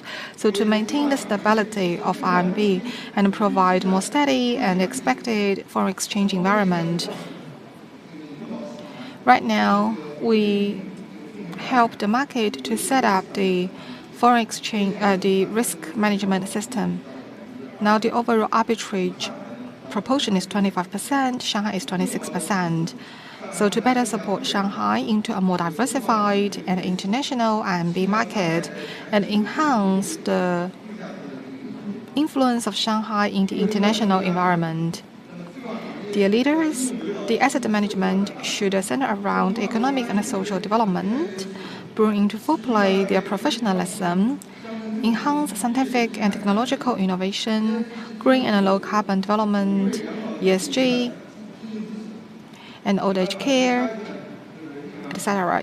In next step, the People's Bank of China Foreign Exchange Bureau will further support the asset management in certain aspects. One is to help support Shanghai to set up an international exchange platform, promote the capital innovation, provide exchange, settlement, application, convenience services for cross-border capital. And second is to explore the efficient and convenient way of capital. So to diversify the cross-border service system and further improve the service of foreign capital and support the foreign companies to set up the regional or international asset management or wealth management centers. And the third is to further enhance the risk management of RMB, further deepen the derivative market of RMB, and improve the futures market, so to provide a more diversified market and QFLB, QFIP, foreign exchange systems, explore the pilot program of foreign capital. And the fifth is to further enhance the service capability of RMB, deepen the market supervision of capital, increase the supervision so to avoid the risks in cross-border, cross-department, cross-industry, so to avoid the institutional risk. At last, I'd like to thank the Bank of China to provide this opportunity, which the forum complete success. Thank you. Thank you, Mr. Liu. We also like to thank People's Bank of China and its Shanghai headquarters to confirm and affirm the development of Shanghai into the International Financial Center. Next, let's welcome the Deputy Director of Shanghai Regulatory Bureau of the China Securities Regulatory Commission, Liu Bing, to deliver speech. Welcome.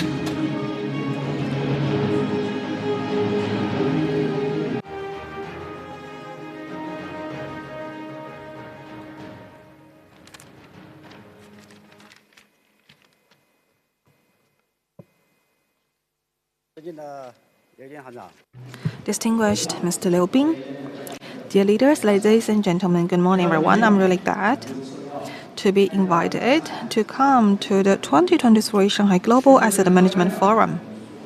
I'd like to congratulate on the opening of the forum.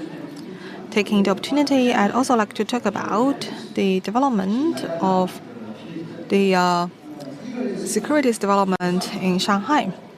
First of all, the Securities Regulatory Commission has complete chain.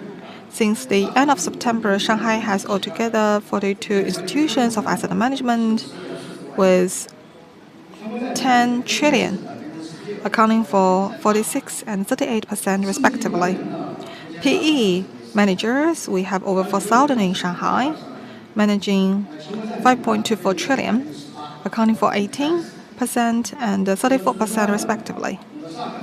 At the same time, in Shanghai, We are also leading in the professional service institutions, including fund sales 76, 12 trusts, 7 fund management bureaus. In terms of the settlement, entrustment, etc., we provide complete and professional services. We can say that together we can build the asset management services ecosystem.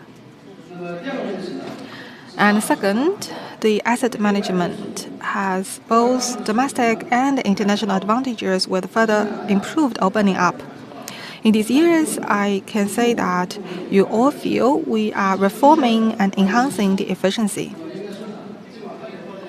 So the high-quality development of asset management need the overall coordinated development. Now in Shanghai, we have 6 foreign public funds, 29 foreign PE funds. For these foreign institutions, they have abundant experiences. And Chinese companies have better understanding, so we can share with each other, complement with each other, so to enhance the overall professionalism. While foreign companies coming to us, Chinese companies are also going global. There are 10 domestic funds set up 12 overseas subsidiaries. So such two-way flow and exchange are successful, learn from each other, so to form beneficial cycle. It also helps Shanghai to become the international asset management center. And the third is our complete functions. In these years, we focus on domestic market, increase foreign capital allocation with more complete products. Our overall risk management has been better and better. At the same time, we also brought into full play the capital management roles, participate in the governance of listed companies. So in terms of promoting national strategy, we play a very important role. These are our understanding for our next step. We will continue to focus on the internationalization, legal-based capital management, so to better serve the foreign and the domestic capital companies in Shanghai, support the legitimate rights, and make our contributions to the world. And finally, I wish the forum complete success. Thank you. Thank you very much, Liu Bing. Well, we have also invited the representatives of the associations to talk about how to achieve high-quality development of association. Next, let's welcome the Secretary General of Asset Management Association of China, Chen Chunyan, to talk about steadily promote high-level opening up and accelerating the high-quality development of fund industry. Welcome.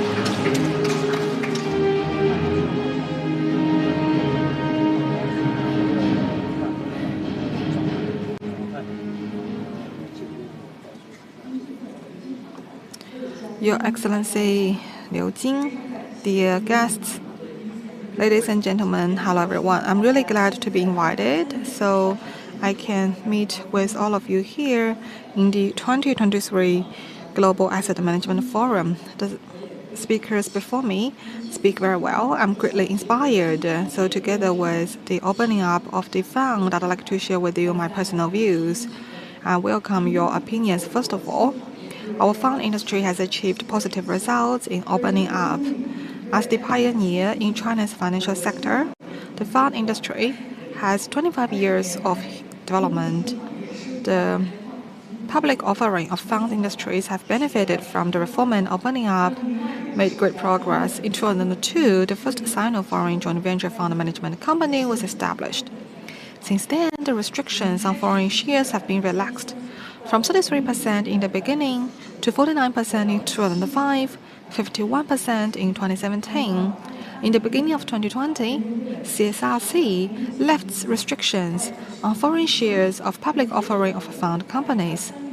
By the end of August 2023, there were altogether 157 managers in public offering of funds, more than 10,000 public offering funds, 28 trillion yuan of asset management, the leader in asset management. Open-ended fund management scale ranked 4th in the world. We have 48 foreign invested fund management companies, 13.52 trillion yuan of asset management, accounting for 47.67% of the total industry. 8 companies have obtained the qualifications of basic pension, social security fund, enterprise annuity investment managers. BlackRock, Fidelity, Schroeder, altogether 9 institutions have been approved to set up wholly owned public offering fund management companies. In 2013, the fund law was completely revised. While improving the public offering of fund system, PE funds were included in the adjustment and regulated by a special chapter. By the end of August 2023, the association registered 21,948 PE fund managers with 20.82 trillion yuan. PE fund industry also attracted many excellent overseas asset management institutions to come to the China market. By the end of last year, there were 321 foreign PE managers, including well-known investment institutions like Blackstone and Huaping. In 2016, PE security managers began to allow foreign sole proprietorship. Number of world-renowned leading hedge funds and asset management institutions like the Russell, Innsman have carried out PE business. Up to now, 29 of the 35 registered PE managers of foreign securities have chosen to settle in Shanghai, which effectively promotes the building of a global asset management center in Shanghai. Generally speaking, the active participation of domestic and foreign fund management institutions in China's capital market is conducive to enriching the types of investors in China's capital market and promoting the innovation and exploration of the industry in asset management. The investment concept, investment strategy is a complex risk control, which has played a very positive role. Second, the development of the fund industry and the opening up complement each other. With the historical process of China's reform and opening up, the fund industry has always insisted on absorbing the active practice of mature markets at the same time based on the actual situation of China's capital market and the state characteristics of industrial development. It has continued to improve and upgrade, grow stronger in opening up and deepened its opening up in development. There are 3 aspects. First, following international practice and establish the institutional system. At the beginning of its establishment, public offering of fund fully learned from international experience and gradually established a series of institutional norms such as professional management, portfolio investment, daily evaluation, asset custody, and information disclosure, which not only followed international practice but also conformed with the development stage of China. In private equity funds, in recent years, major capital markets such as the U.S. has issued a number of regulations concerning private equity funds with a view to improve market transparency, competition, and efficiency in protecting investors' interests. The recent promulgation of the private equity fund regulations also explored overseas regulatory experience. International practice and the industry practice of recent years may guide the private equity fund industry to develop in a more professional and standardized way. And second is to integrate into the international market and realize continuous innovation of cross-border products. In 2002, QFII system was officially launched, and some overseas central banks, pension, and other institutional investors entered the Chinese market. In 2006, QD, business of fund company, started. In 2011, China officially launched RQFII, helping public offering of funds industries to further participate in international asset management. In 2014, Hong Kong Shanghai Connect has been officially opened. The first batch of mainland Hong Kong mutual recognition funds were registered. In 2016, Shenzhen Hong Kong Stock Connect launched, and in 2019, restriction on foreign private equity funds in Hong Kong Stock Connect transaction had been released. In 2020, the new QFII regulation were implemented. The QFII can invest in private equity funds, and the QFLP, QDLP has been continuously expanded. In 2023, QDLP and the foreign private equity securities were the first in the same subject exhibition industry.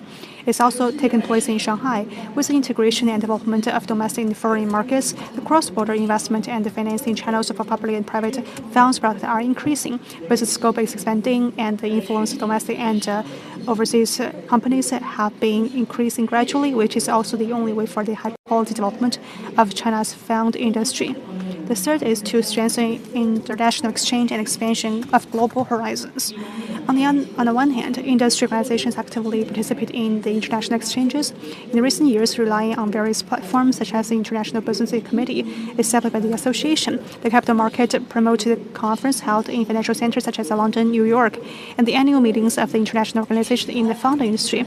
We have continuously strengthened the communication with overseas regulatory agencies, self-regulatory organizations, and foreign fund institutions.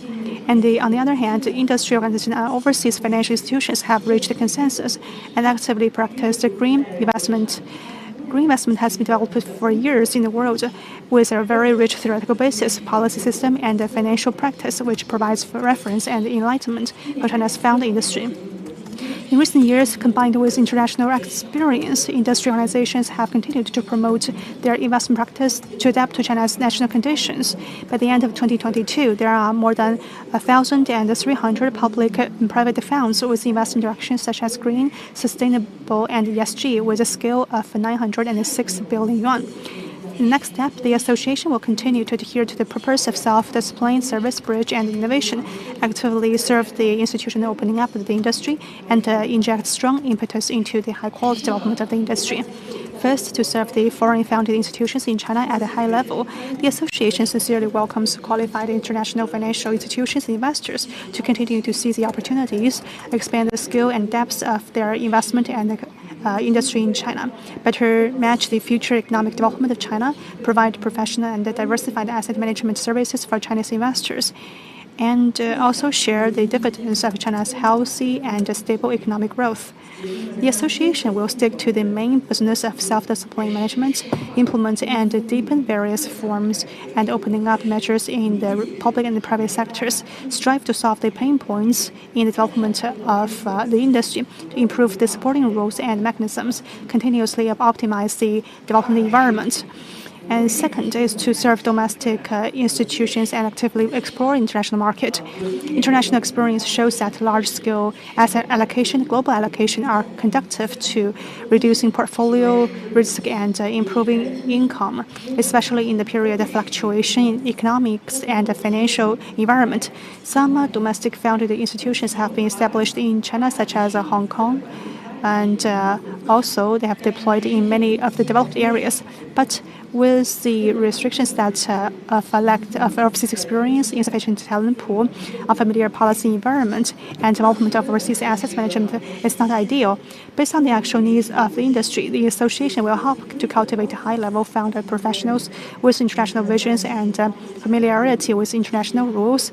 At the same time, it will continue to play a bridge role and actively building a docking channels and exchange platforms for domestic and foreign asset management institutions.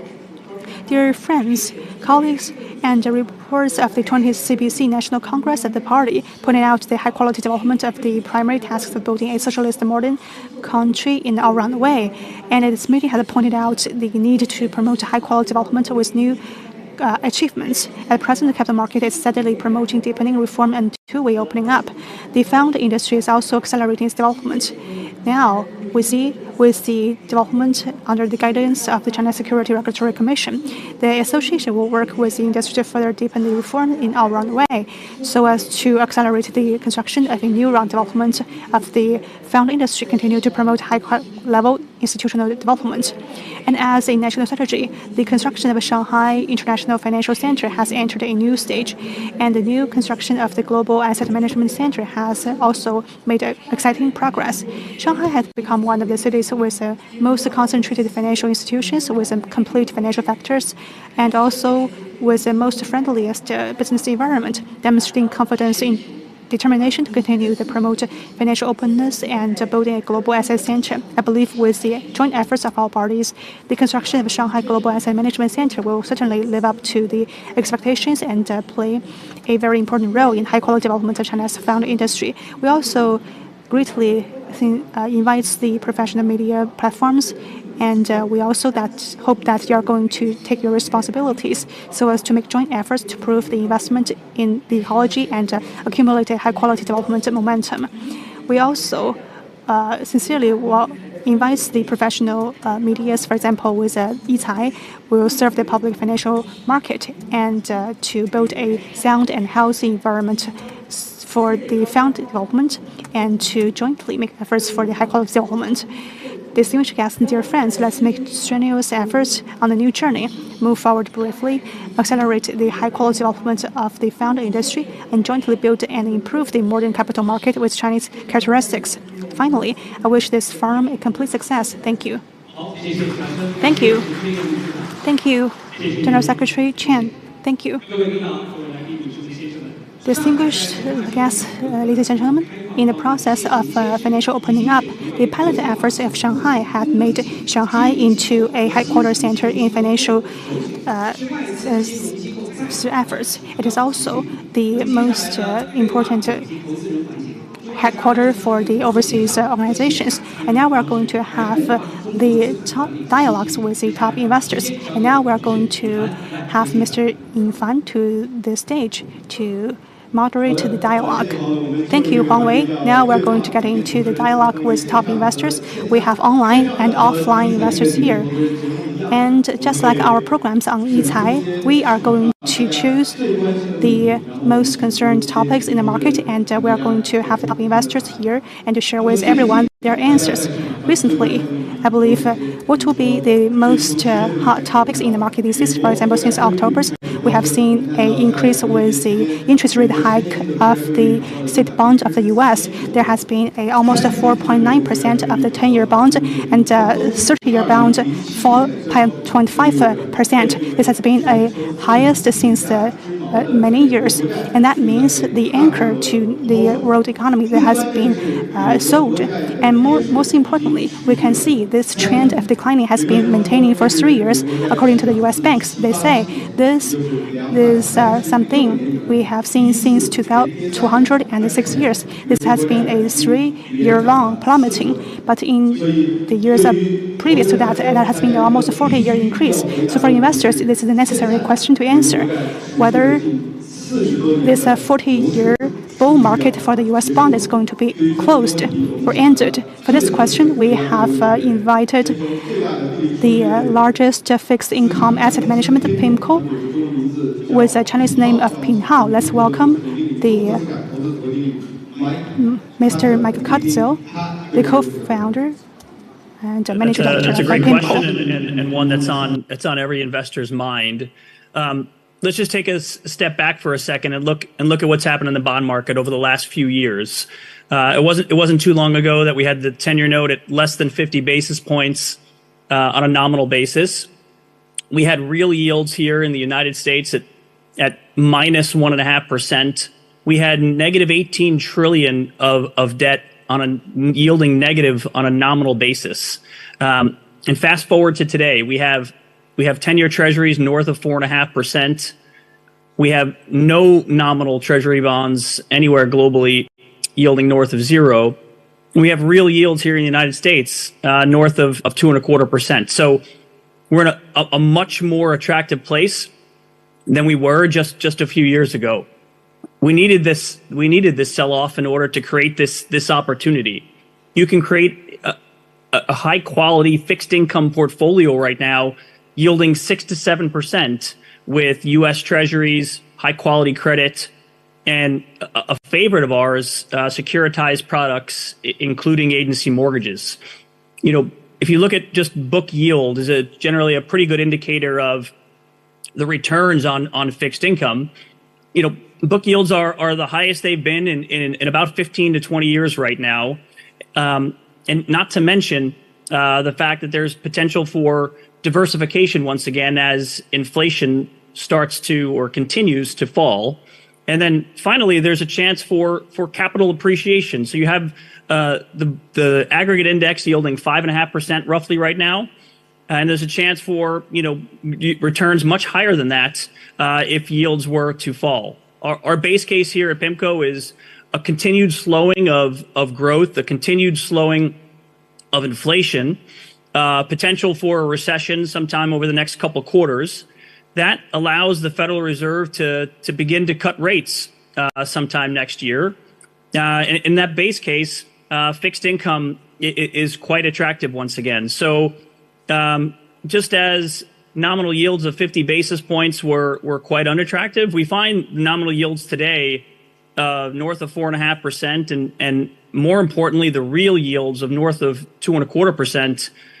To be quite attractive from a long-term historical basis. And so, no, we would not say the bull market is over. We would say it's hibernating, and more likely than not, returns returns at least of 5.5% in fixed income, and potentially much more than that if and when yields fall in the future. 谢谢 Mike， 他说 Thank you. He said the bull market is not over, it's just hibernating. Thank you, Mike, for your answer. And for those who are in this market, I believe people will be vying for this capability of a market call. And how should we make this a market call? As for this answer, we have invited Mr. Howard Marks, the co-founder and co-chairman of Oaktree Capital, to share with us on his ideas. It's interesting to see from 2000 to 2020, Howard Marks had only made 5 forecasts of the market call. It's not very frequent. He doesn't do that every day, but amazingly, his market calls of the market for the 5 times had been accurate. So my question to Howard is, when do you think it's going to be the good time to do a market call? Is it now a good time to make a market call? Is now the right timing? Now let's hear from Howard. Very glad to have this opportunity to send a message to my friends at Yicai. About 7 years ago, I was having dinner with Warren Buffett, and we were talking about forecasting. And he said, for a piece of information to be desirable, it has to satisfy 2 criteria. It has to be important, and it has to be knowable. This is very pivotal. Everybody knows that this piece of information or that piece of information is desirable. The question is it knowable? And this certainly applies to market timing. Anybody can make a call on the market at any point in time. That doesn't matter. The question is, can they make it correctly? And very few can. And there are very few opportunities when you can do it correctly with a high likelihood. And so it's very important to understand that a market call is only likely to be right if it's made at an extreme time. Now, Yicai has asked me, what about today? Is this an opportunity for a market call? My answer is no. I don't think we're crazy high or crazy low. The PE ratio on the S&P is a little above the post-war average, but not a great deal. Perhaps it's 20 today or 21. That's not enough versus the historic average of 16. It was 32 back in 2000. That was a time when you could make a call with a likelihood of being right that was high. So today, I think the market is in the zone of reasonableness. And I think that anybody who says this is a time to get out, I think there's a very good chance, at least 40%, that if you get out, you'll miss something important that you wish you hadn't missed. And the most important thing for investors is to be invested over the long term. The long-term performance of investments has been extremely good, especially the S&P, for example. S&P 500 is up 10% a year for 100 years. I was also asked what would make me want to make a call today. And the answer is, if the market were much higher, I would call for caution. Much lower, I would call for aggressiveness. But if I had some inside information that the economy was going to crater or that many companies' earnings would soften, that might be a reason. But I'm unlikely to have that information. And if I reach that conclusion, I'm quite likely to be wrong. So in this middle ground where we are today, I don't think a market call is right. I would stay in the market and put my emphasis on trying to get into the right assets managed by the right managers. I hope that helps, and I look forward to speaking with you next time. 谢谢 Howard 带来的答案。 Thank you, Howard. Howard, this June, he has just recovered from a major surgery. I wish him good health and I wish him to come to China soon. Just now, Howard mentioned now is not the time to leave the market. This would also include the Chinese market. And next, we are going to have a dialogue roundtable, dialogue with an offline discussion. And the topic is the vibrant capital market in the eyes of the foreign capitals. The last year had been a very important year to the foreign asset management companies. As we have just mentioned, there has been 9 wholly owned foreign public offering companies being approved. And other than BlackRock, the rest 8 had happened in the last 12 months. In the last year, Chinese market has been sluggish, but whether the acceleration of the Chinese capital market or these foreign enterprises, their commitment to China has been very impressive. So in today's roundtable discussion, we have had the pleasure to invite 4 of these 8 organizations and to invite them to have a discussion with them about what have happened in the past year. Of course, we have also invited the representative from BlackRock. Now we have Mr. Zhang Qu from BlackRock and Mr. Zhang Quanhui from Manulife, Gao Guixin from Morgan Stanley Fund, and Managing Director of Alliance Investment and China Management Business, Mr. Shen Liang. Let's welcome and please take your seats on the stage.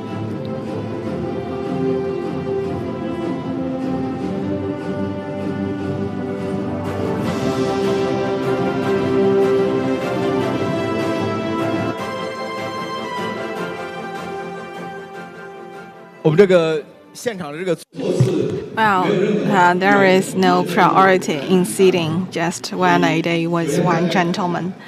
Well, so first of all, we said in China to become a foreign invested company, either to set up a new one or from the JV to single entity.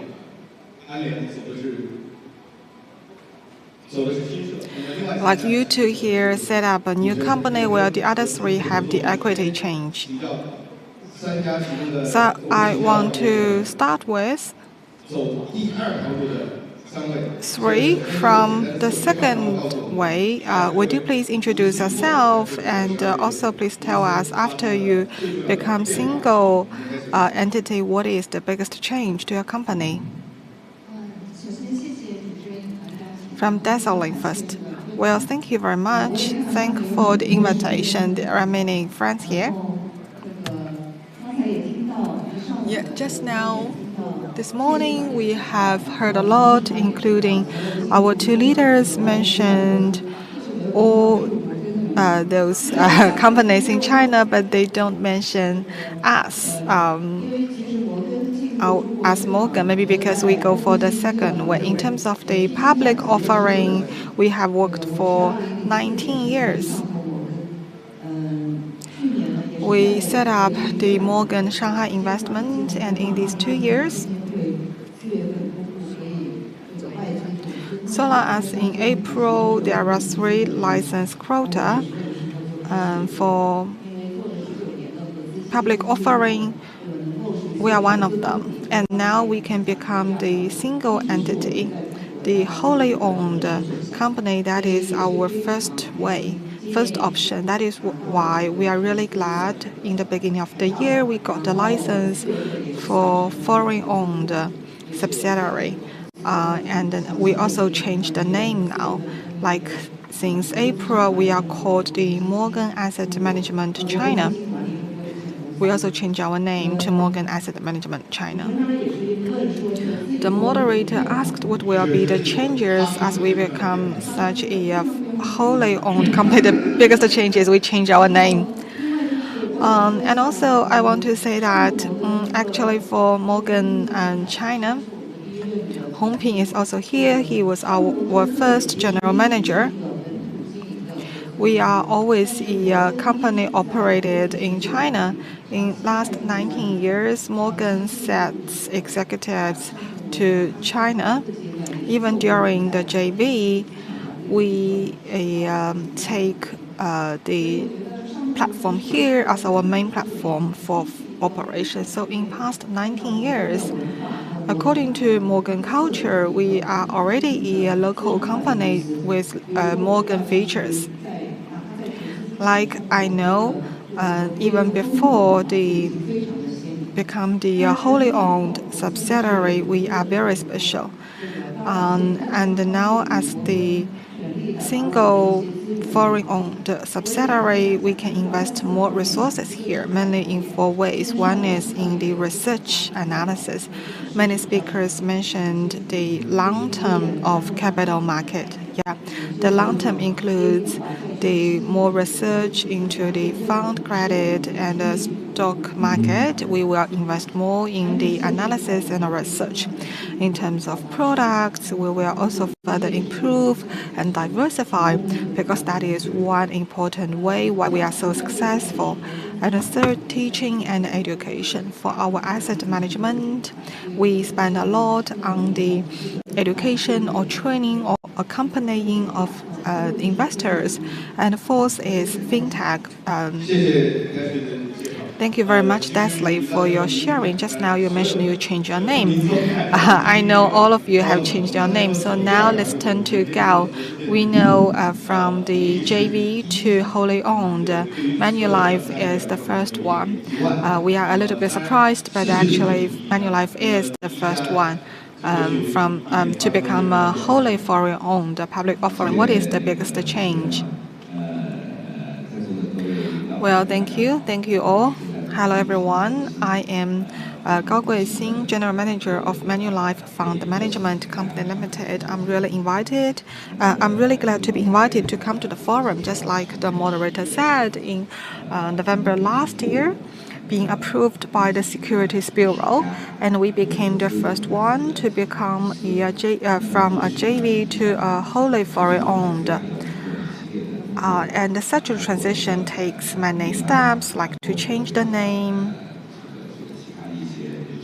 and the different HR management, etc. And we also have 3 companies here, which are now settled in the northbound. So taking the opportunity, I'd like to thank our Supervision Bureau and the government agencies for your help. By acquisition, we now have a wholly foreign-owned platform here. It's big for us, so we attach great importance to Chinese business. China business has also become a focus, so we have great prospects for Chinese business development. After such a Manulife wholly foreign-owned subsidiary, our CEO came to visit the Supervision Bureau and other partners with very good results. For the domestic business here, our shareholders fully trust us and believe in us. So just like Wang said, we emphasize our localization. Because of it, in our equity change, we have a very steady and smooth transition. As for if there is any change, I think you may know that Manulife has 160 years of history. Yeah, please tell us one most important change, okay? I think one most important change is now as a local company, apart from providing investors with services like before, and now we have more opportunities to share our management experience to overall Manulife in other countries and regions. So the foreign capital can be introduced inside.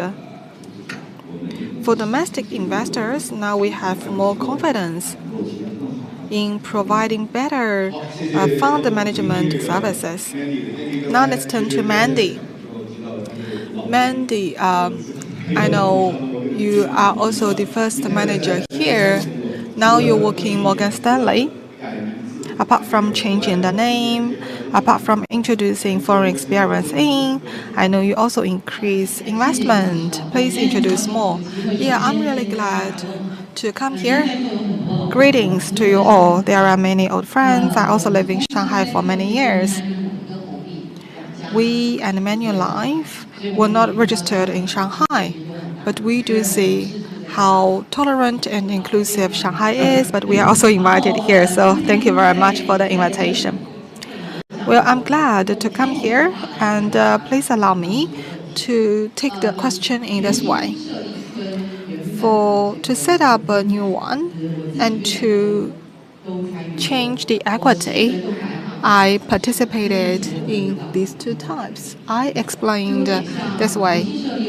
To set up a new one, it's like to make new clothes. To change the equity, it's like you are wearing the clothes while changing the clothes. So you can imagine difficulties. These two ways are all difficult, but that is a big difference. For Morgan Stanley, apart from the wholly foreign-owned subsidiary in securities, futures, etc., we are all wholly owned, 90% in bank, 90% in fund, and also the bank. In the same month, we increase the investment.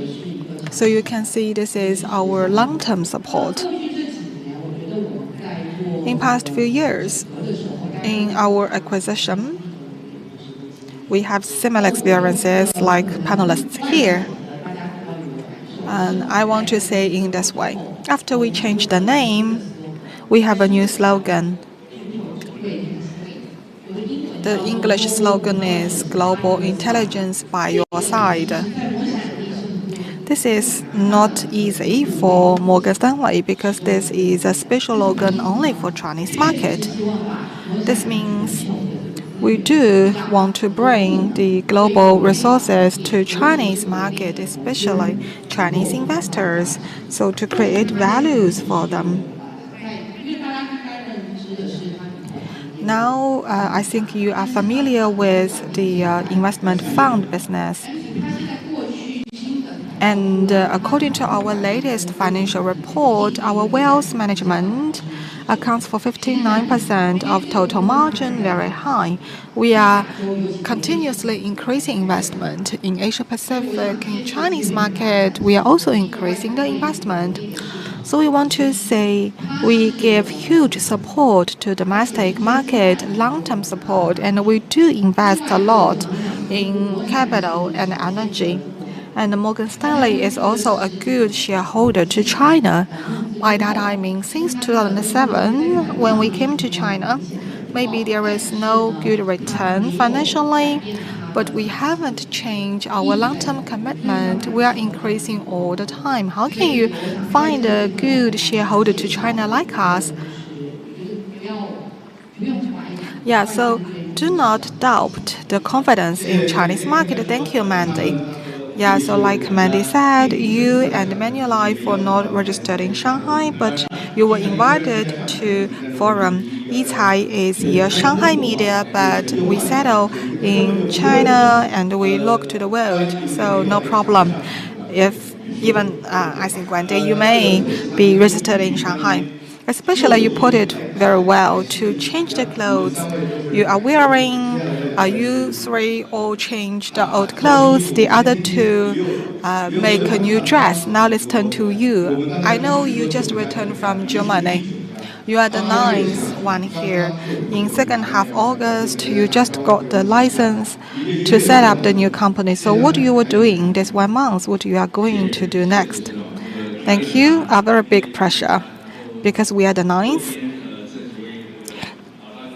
And I know other panelists, your companies have set up for a very long time, especially you two are the institutions also I worked before. So yeah, we also experienced a lot of challenges.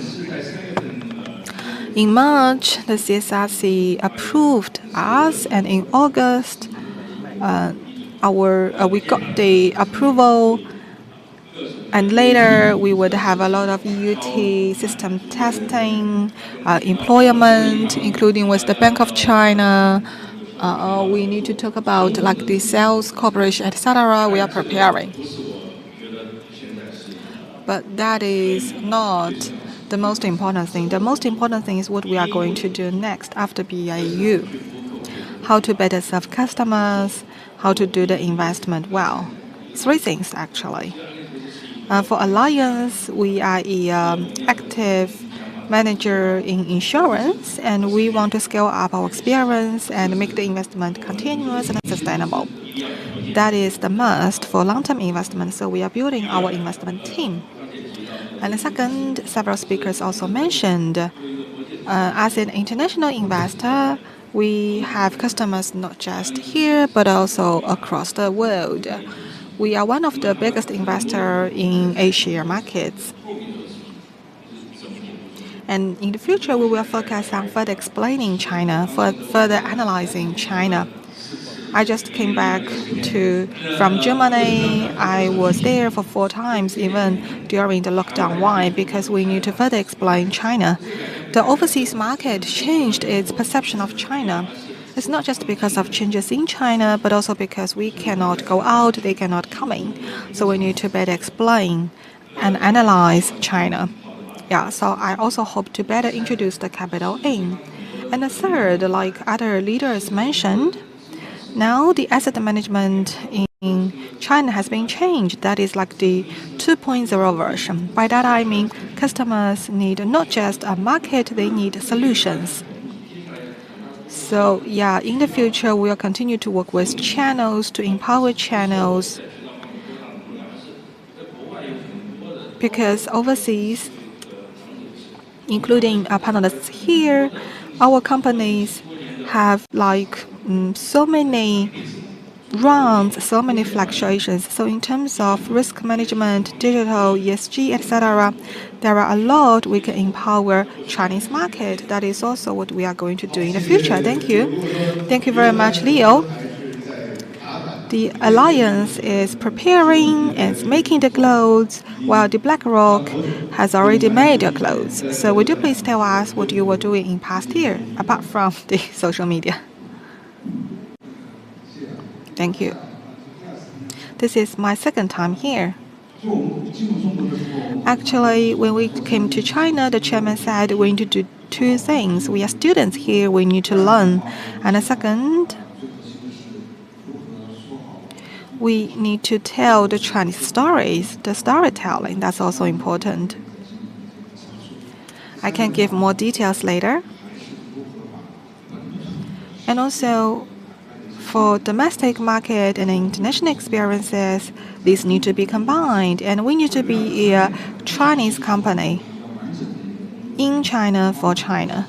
So we have been working a lot in these years, including employment. We increased 50% of employment. Now we have 110 people here. Most of these are come from Chinese market. Yeah, a little bit advertising. We are attracting. We are hiring. Please join us. And the second, product. Product issuance is not the key for us. The most important thing is still how can we better combine domestic with international markets. And also, since the COVID ends, for 1 week, there are like 10 or even more batches of foreign guests very well. So yeah, we need to do the storytelling very well as well. So it will help us to get the foreign capital. Also, it will help Chinese market to better develop. That is our contribution. That's what we are working. Thank you very much. You are hiring, you are increasing investment, you are changing the name, you want to introduce in the international experiences in. These are all the commitments to Chinese market. So you are really important to Chinese market, especially at such a moment. After the meeting in the end of July, it set for the first time to activate the capital market. Yeah, so in these few months, I know there are many meetings from the regulatory authorities to ask your opinions. So I'm wondering whether you have participated in those meetings by the regulatory authorities. I want to ask if today you are in a meeting for your opinions by the regulatory authorities for activating Chinese capital market. 3 minutes each. What would you say? Let's start with Leo.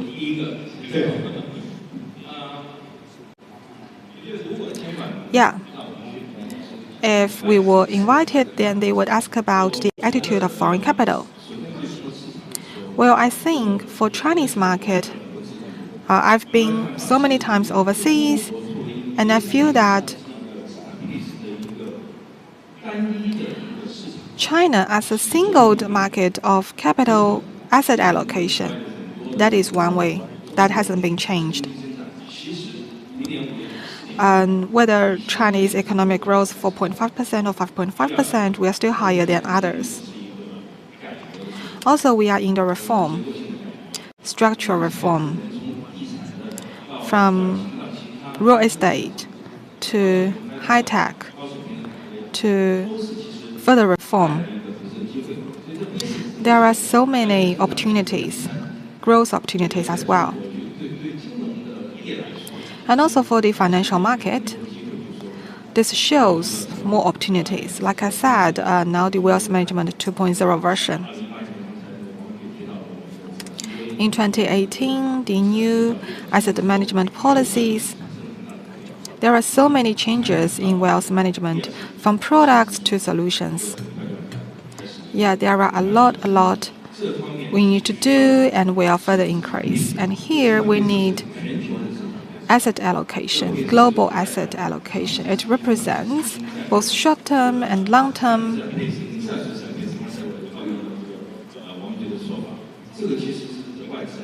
So for the foreign capital, in economy, in investment, in capital flow, all of these are good opportunities. Leo, this is a meeting by the supervision if they ask you. I would like to leave you another minute. Do you have any new answers? Are you asking me about challenges? If a regulatory asks you, Leo, from your point of view, in order to revitalize the Chinese market, what will be your suggestions? Well, deep down, I have two recommendations. Shanghai as an international financial center. This international has a two-way concept, and a dynamic market means it involves not just domestic but also overseas financial capitals. We would need further opening up to the external capital. And in the recent 2 years, in terms of portfolios, we see if you place all your capital in all your assets in one portfolio, it's going to be very risky. And you have to demonstrate this diversified portfolio and a very vibrant capital market. And this long-term capital cannot just stay in one market. And the global allocation would mean a more diversified, more opened-up market. I would suggest this to the regulation as well. More capital flow, cross-border operations. So, Mr. Chu, do you see this as a real regulatory speech? Well, if I were to make that speech at this meeting, I'm going to speak very frankly. For the Chinese security market, we know the functions of the security market is to make profits for the investors, and for the positioning of the capital market is to allow the investors to be rest assured about their returns. And we can see that the CSRC has made lots of measures and make some adjustments in the source, for example, with the qualities of the listed companies, and also the payouts to the shareholders and exit issues. The core is that the fundamentals with this market is with the quality of the listed companies and whether these listed companies have been making money for the shareholders.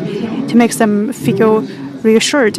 If we could solve these issues, we do not have to have any worries regarding any internal and external capitals. They are going to come back. With all of that being said, we need to look at the sources and the fundamentals, because for us investors, for the organizational investors, they shall be lived with more legs, and in that case, we're going to have more room, and we are going to feel the policy support. For example, the foreign investors like us, it's our concern that, for example, with the cross-border data sharing, Ms. Xie has mentioned Shanghai is going to make some pilot programs. Is that good news for you? Yes. We have been talking about this for 3 years, since day one of our entry, about cross-border data transmission. And for Shanghai, as a open-up financial center, our policies shall be well aligned with that of the overseas. Otherwise, the overseas capitals are not going to come in. This is my thoughts deep down. Cross-border data transfer. And I think that's the same across the board. Thank you, Mr. Chu. This is very much like a recommendation to the regulators. So, what would you say? I have been speaking very clearly. There are some differentiations in terms of a closed-door meeting to the public meeting. Well, I think first we need to make some expansions, and second, we need to have a sustained business environment. In terms of the expansion of the financial market, and now we have 27 trillion with more than 10,000 products portfolios. But now people are skeptical about it. That means we have limited tools to choose. Just Mr. Zhang mentioned about the stock market, the listed companies. In terms of capital management, we also need to manage the bonds. For bond management, the reason why we need to have such expansions, the fundamental issue is that the needs of the investors are quite diversified. They have short-term, long-term demands. They also have liquidity, security, or the pension, or some fixed income, fixed term demands of these different portfolios and products. So on the whole, I believe it traces back to how are we going to create enough value for the investors. For our current products, with this more than 10,000 funds, but actually the diversity of the fundamental tools is quite limited. For example, with the fixed term or fixed income products, how are we going to deliver right products to the right person? We want to achieve that. It's not because we are inferior to our counterparts overseas. It's because our tools are limited. Is that possible that we could include some of the hedging tools for the fixed income funds so that the investment organizations will be able to make some withdrawals or some risk avoiding techniques? I am trying to make a comparison here for some domestic products in this comparison with the overseas developed markets. For example, Japan or Luxembourg. In Europe, our portfolios of products are quite limited. Overseas, domestic, we have some bond mixed or currency or ETF, but overseas there are some also extension of the products and the commodity extensions or real estate trust, different types of funds. And I think in domestic terms, we need to expand the size of the portfolio, and especially from the differentiation of the fund companies. Only in this case, they are going to have more diversity. And we also have a sustained business environment. I believe it's going to be covered by other guests as well, for example, with the sustainability of the policies, so that we're going to have a long-term environment that could be foreseeable. Thank you, Mandy. I'm glad that you mentioned about the business environment. I believe there are many topics that's very important. And I would like to hear from Mr. Gao. If you were invited to a regulators meeting, what are you going to say in 3 minutes? In this July, after this meeting is concluded, in July and August, many meetings have been conducted, including many of the press conferences. I have heard and studied relevant meeting materials.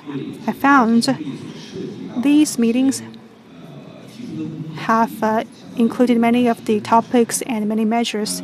That's quite comprehensive, and it's quite in-depth. If all of these could be implemented, it's going to be quite conducive towards the capital market. For example, speaking of my learning experience, first, other than proposing the capital allocation and price location, and in the ecology of the capital market and the sustained optimization of the capital market, in this process, we can see this is a integrated measure of the capital market. And as for the risk management, was going to make the market more in depth. And if from the coordination between the primary and the secondary market, and also the coordination between the government and organizations. With all these concerted efforts, the ecology is going to become more complete. This is relevant with the improvement of the capital market in its investment returns, and also a long-term investment is going to be very conducive. And the next, other than proposing the investment side, financing side, and trading side, and also the company's governance, it is also proposed that other of the concrete solutions have been mentioned as well. For example, introduction of the long-term finance.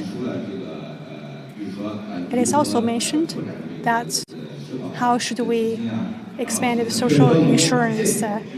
What are your recommendations? In 1 minute, if I have to talk about one recommendation, I would say for our capital market, this is an ecology.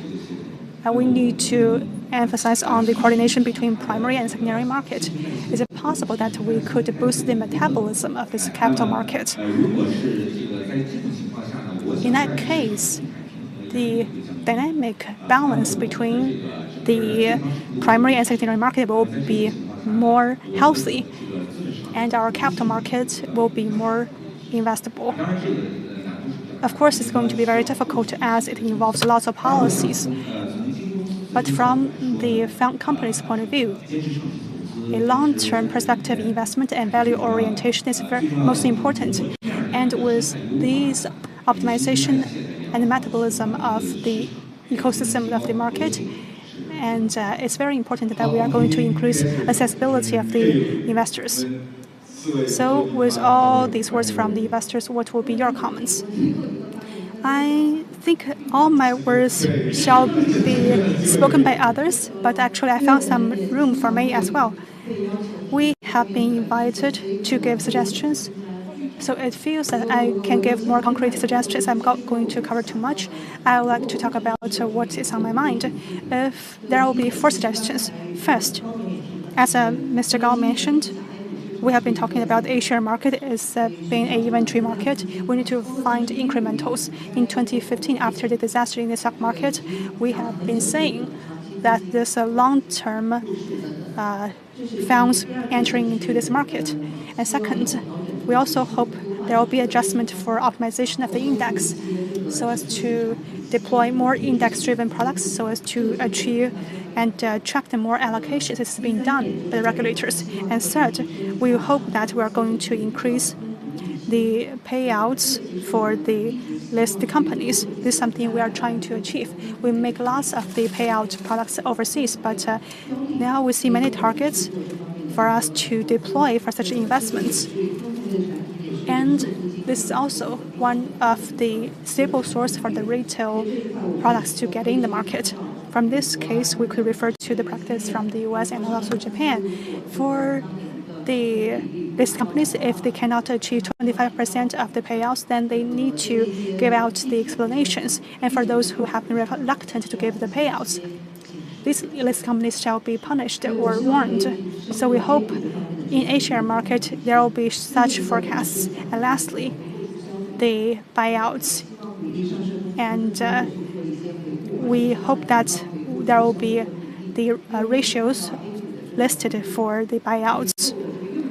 And also, we don't see much of these write-offs or for such of the rules.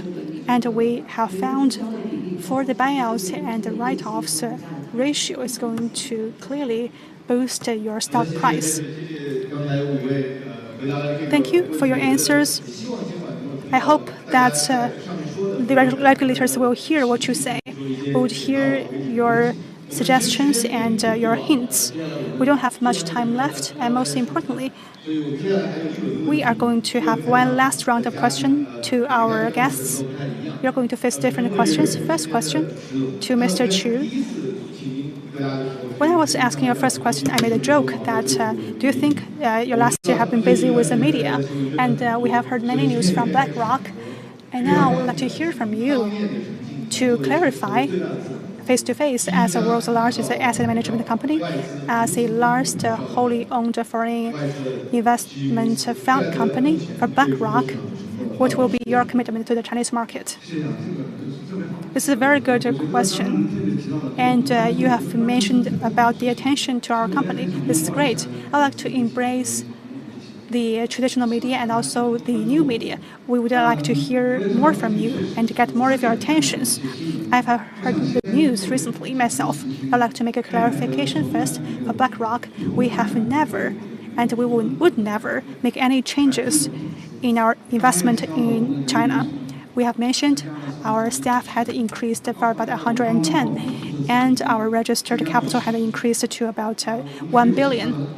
Next, we are also going to come with more investment in the fintech.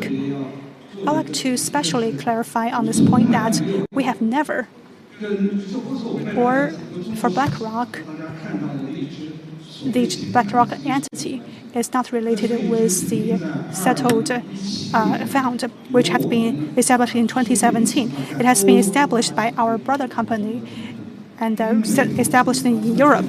There has been a change of investor, so this is a normal behavior in commerce. So in the Chinese market, for the settled or the cancelled funds that has been 170, this is a normal business behavior.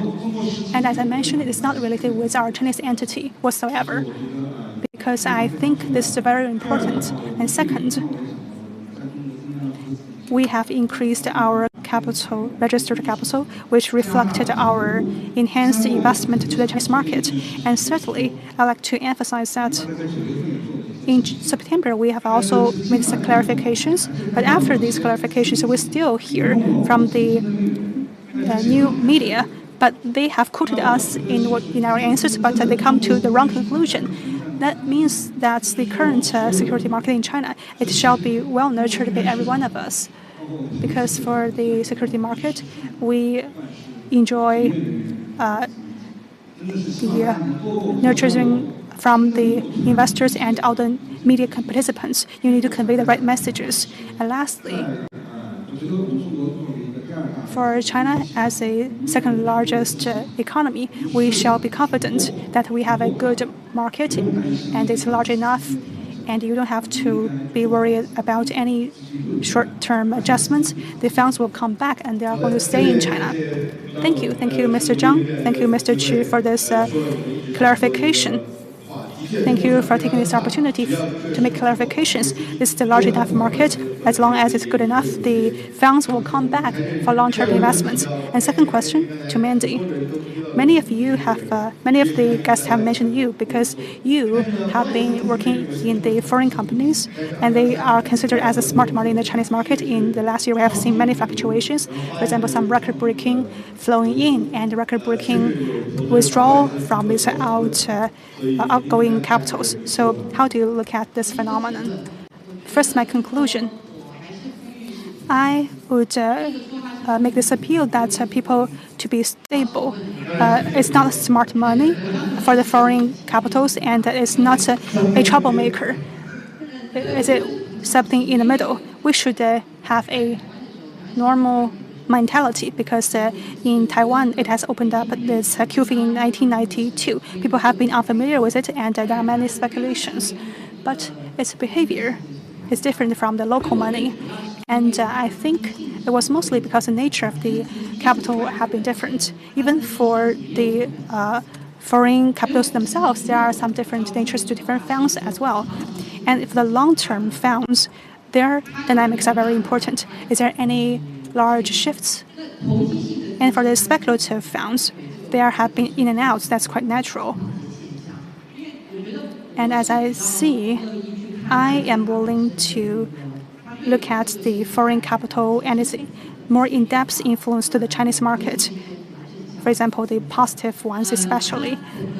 As for us, we started to get in China in 2013, and for the 2014 high precision Q fee, there has been 3 billion, and now it's around 17.4 billion, 50 folds of growth in just 20 years' time.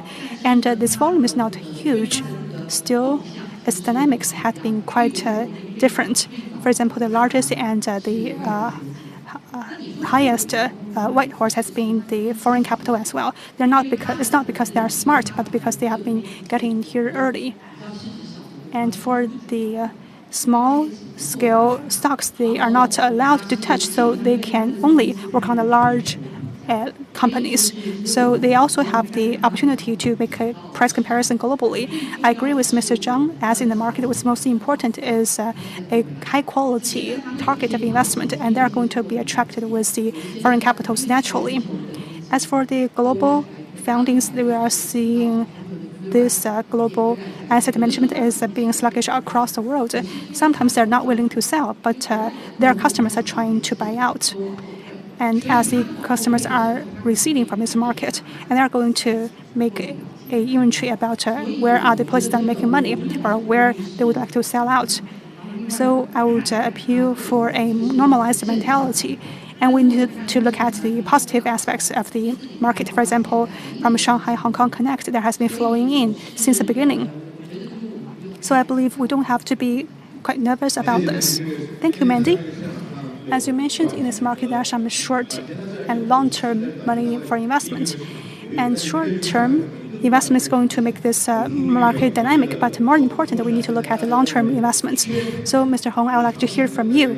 They say we lack long-term investment, especially for pensions. And for Chinese pension products, they are still beginning the market. Is there anything to share with us on this regard? Well, for today's forum, our leaders have mentioned about this long-term investment and pensions at length. So for pension funds globally, this is a healthy investment target for a long term, and also it's a very important party in investment. Therefore, to further expand the investment and access of pension funds for continuous access into the stock market, that will be very beneficial for the capital market. That is why we said the beneficial cycle between the capital market and the stock market together with the pension funds market, there will be even be better. And why it is the opportune moment to develop the pension funds, because we know that China is the country with one of the biggest aging population. Health Commission expected that in 2025, China will have 300 million aged population, and even 400 million 10 years later. So it is a must. That is why we believe in Chinese capital market to promote the development of the pension fund, including the social insurance annuity individual pension fund, to expand investment that will be very beneficial for Chinese capital market. Thank you, Gao. Next question about ETF. If there is any highlight in 2023, that is the explosion of ETF. Now we have 2 trillion yuan of ETF. It took 17 years for Chinese ETF to reach the first 1 trillion from 2004 to 2021. But from 1 to 2 trillion, it took only 2 years, from 2021 to 2023. Yeah, so for 5 panelists here, only Morgan has the ETF. Yeah, so how do you see, especially in these 2 years and this year, what is the prospect of passive investment in China? We are looking around the world now, 10 trillion USD, over 11,000 products. But for overseas market, I think there are two parts. One is the passive index, and the second is the ETF as the transaction tool. These two are connected, but not that much. For overseas market, ETF emerged mainly because of the passive index. Overseas market is mature with successful transaction, difficult alpha, so investors go for ETF with low fees, the better investment. But in these few years, especially since 2022, to take ETF as an investment tool, to turn the active investment into ETF, this ETF in the US has surpassed the passive investment. From 2020, it has more than passive investment. Now, active ETF accounts for in the US only 10%, but every year it has like 40 to 50% of incremental fund. So that's the two-way growth. And now let's turn to domestic ETF growth. I think now we are still in the first stage, emergence of passive index. Like you said, now we develop very well. 2 years to get the second 1 trillion. This is in line with the logic. Because in these 2 years, you know, it's very hard to get investment, very hard to get return.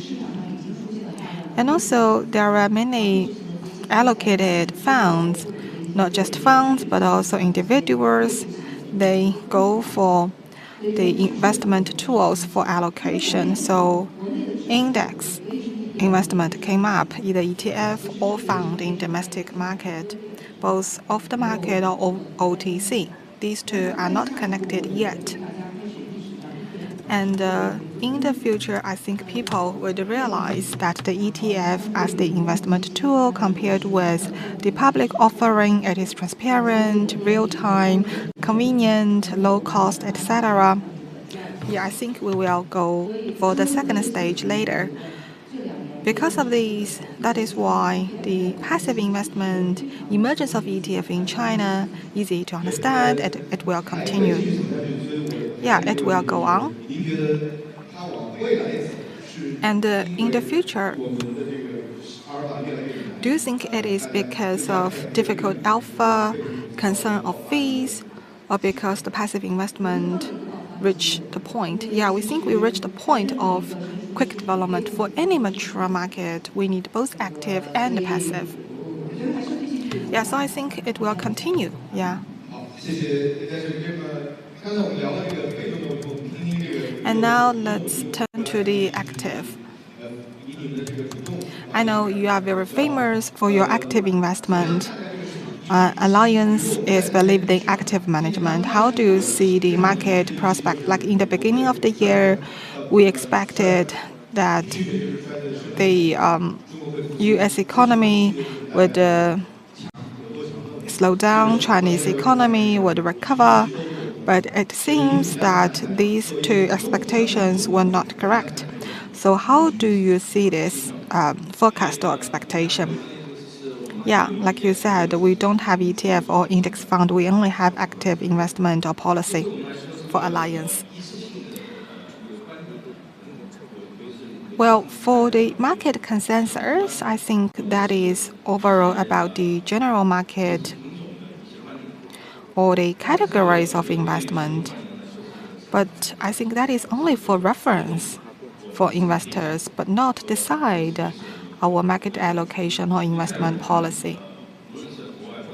So both domestic and internationally,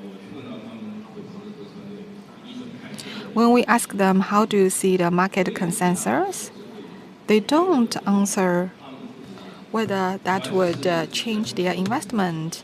That is only for their reference. Like in the beginning of the year, we expected the recovery in China would be fast, while US might reduce the interest rate. Does that mean an inflection point for the stock market? But the market consensus failed. Maybe there was still the inventory issue. And now we bottomed up. You see some data go up. For the US market,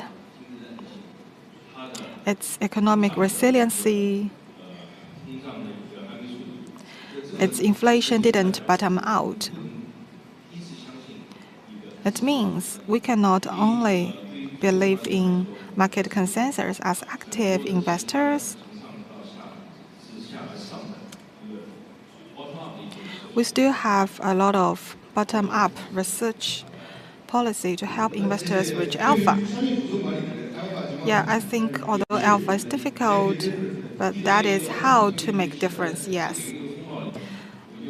And now I think for headwind or tailwind, we as active investors must be in. Actually, we have like 1 minute and a half. We have one last question. So I want to ask all of you in just one sentence. What do you think are the biggest opportunities and the challenges in China's asset management market? Start with Leo. One sentence, okay? We will have lunch later.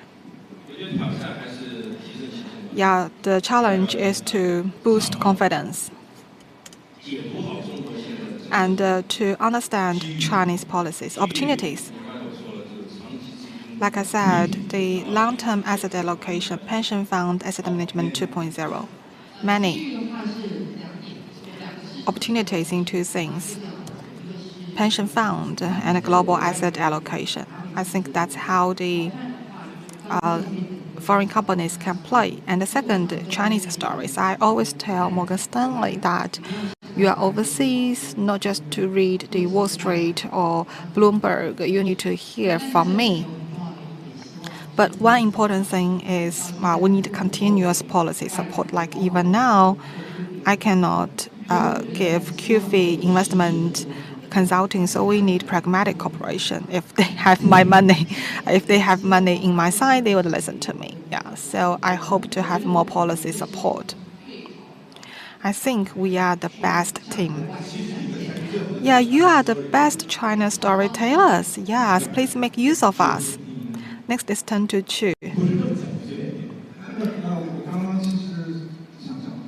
Yeah, they have put it very well already. To tell Chinese stories, yeah, like Manny said, you are the best Chinese storytellers. The thing is to tell Chinese stories. If we tell well, we can differentiate, we can stand out. Otherwise, big impact on us and Chinese market. What about you, Gao? Both opportunities and the challenges. We mainly invest in the capital market. Opportunities and the challenges come from investment markets. Challenges in short term, opportunities in the long term. I believe the capital market will further develop. And I believe in the future, our capital market will develop very well. You will have an easy time. Yeah, one last question. Yeah, to Deso. I don't feel like I am always on the same page. It's maybe because we are in the Chinese market for 19 years. So challengers, I hope Chinese investors can be more confident in Chinese market. In that case, we as professional investors, we can provide more alpha beta contributions. For challengers, yeah, I still want to say there are a lot. Like I said, pension fund, yeah. Thank you, Desiree. Thank you, everyone. Finally, I want to conclude that you give all very inspiring remarks. As foreign asset management companies, either in regulation or from investment, you are the best storytellers. Their options sometimes represent options from the Wall Street. If they do well, they represent China. Thank you, all five. Thank you very much for sharing. So that is the end of the morning session, and we will start at 2 p.m. 2 p.m. Thank you.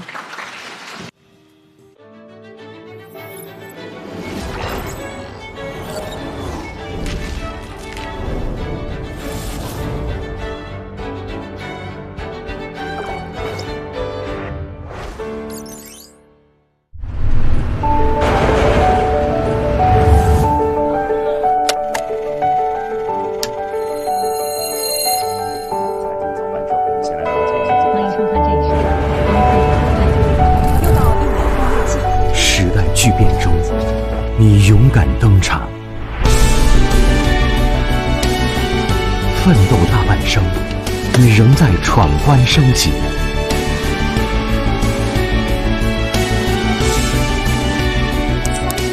面对人生的拐点，你主动求变。拥抱发展的趋势，你化危为机。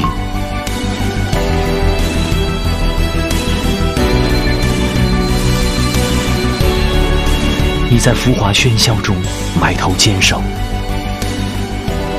你在重重压力下破冰出发。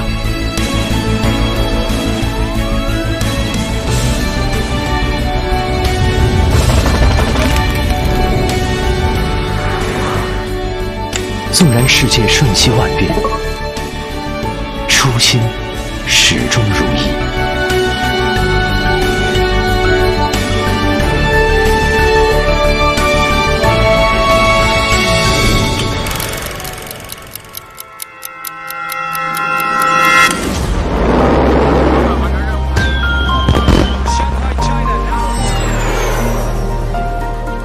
因坚守而同行，第一财经记者美国纽约报道，就在港交所，因信任而相伴，因珍视而成就。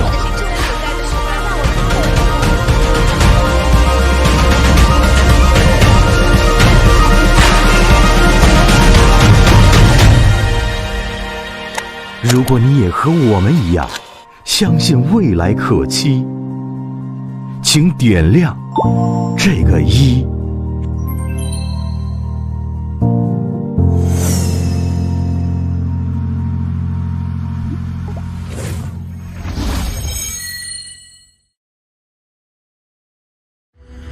时代的巨浪浩浩荡荡，日益开放的世界市场激发了更多机遇。中国银行把握时代脉搏，构建人民币国际化的锦绣新格局。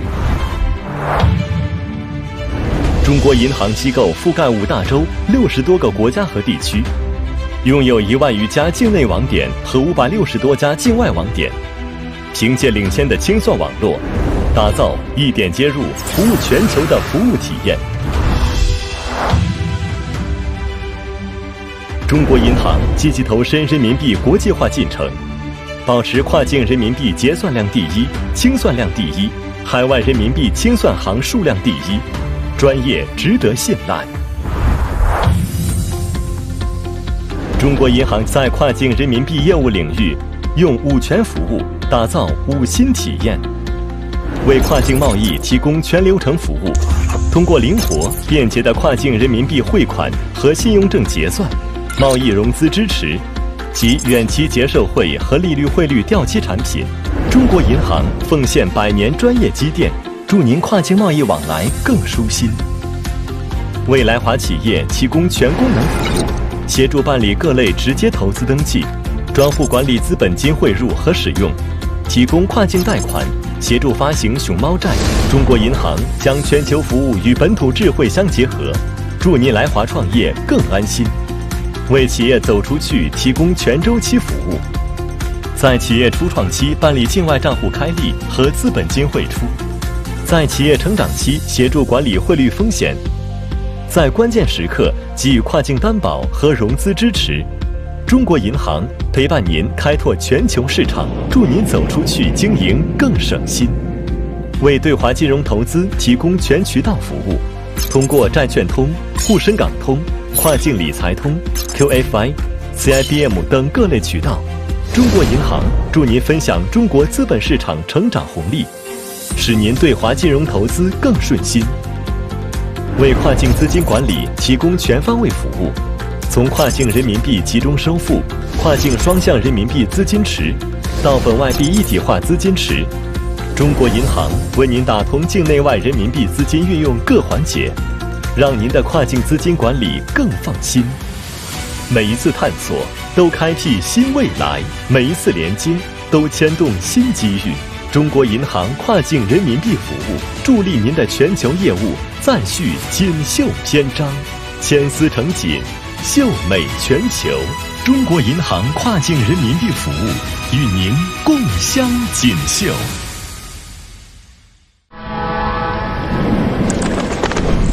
2021年5月25日，上海市人民政府办公厅发布了关于加快推进上海全球资产管理中心建设的若干意见。上海开启了建设全球资产管理中心的新阶段。2021年8月24日，上海国际金融中心建设“14+5”规划提出了2中心、2枢纽、2高地的发展目标，明确了建设全球资产管理中心的工作内容。上海资产管理协会作为专业性自律组织，以服务实体经济发展和服务财富管理需求2个目标为追求，发挥跨行业合作交流和跨行业监管沟通2大功能，担负起产业资本对接、国际资管合作和金融科技服务的3项任务。在上海市委市政府的支持和相关监管部门的指导下，协会将进一步凝心聚力，与相关组织一起积极协作，向着加快建设全球资产管理中心及上海国际金融中心的目标大步迈进。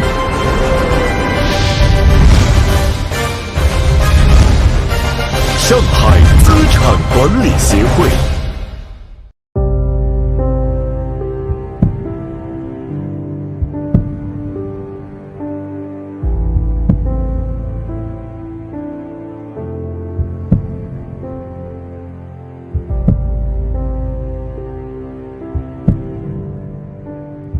Every expectation。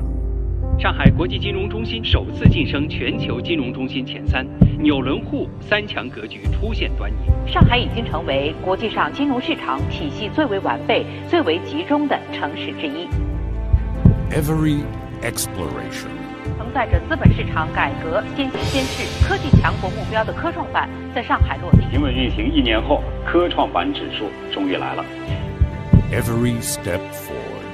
推出30条具体措施，加快上海国际金融中心建设和金融支持长三角一体化。长三角生态绿色一体化发展示范区推出了金融16条。交通银行长三角一体化管理总部在上海成立。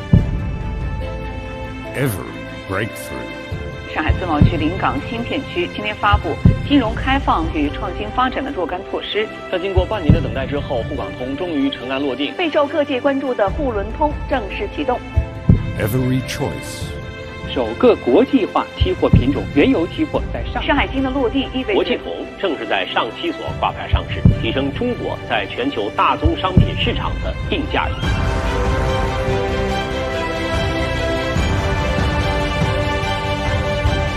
Every task。让金融资源更好配置于人民生产生活的衣食住行、安居乐业。Every effort。稳定和增加人民群众的财产性收入，守护好百姓的钱袋子。This is finance. As important as the blood vessels. This is finance. A visible, pulsating power.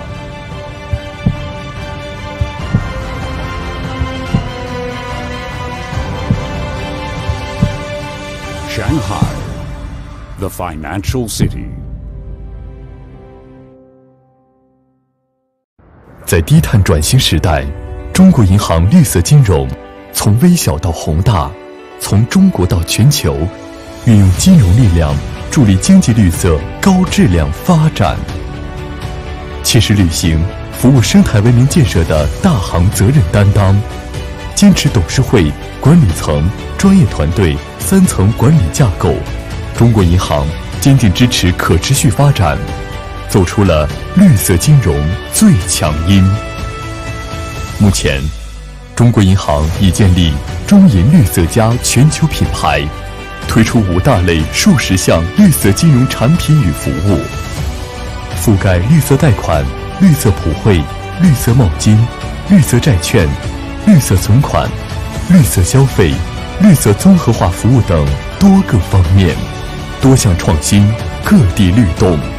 境内推动绿色信贷快速增长，境外支持一批全球重点标杆项目，大力发展绿色债券，推动绿色信贷与普惠金融有机融合，相互促进，创新个人绿色金融产品，在绿色保险、投资、租赁、指数、资管等方面为客户提供全方位服务，构建3道防线，明确客户 ESG 风险管理职责，开展客户 ESG 风险评估，加强授信和投资的全流程管理，采取环保一票否决制，有序推进气候风险敏感性压力测试，在国有大行中率先完成运营碳盘查工作，发布了中国银行员工绿色行动倡议和中国银行绿色行动指南，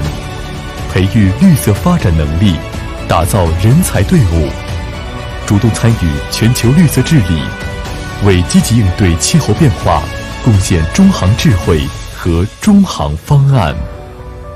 未来，中国银行将继续履行国有大行责任担当，构建绿色金融服务首选银行，奋力谱写生态文明建设的新篇章。3、2、1。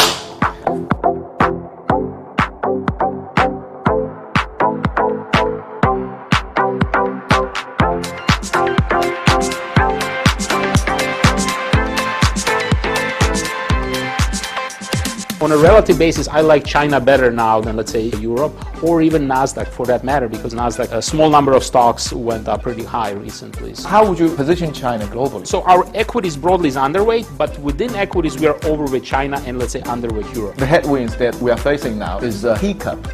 I think it's a hiccup. I think they're sort of stepping in when needed and then taking a foot off of the pedal a little bit. So I think it's managed pretty well. What kind of thing that we can do to unlock the consumption power? There is room, for example, for fiscal policy to pivot more to supporting household consumption. You mean the authorities should step in? And we actually see room for some easing of monetary policy, preferably using interest rates. Looking forward, is Chinese recovery is something far from certain or is something highly probable? By our math, that means China accounts for 1/3 of global growth this year. So let's hope it happens.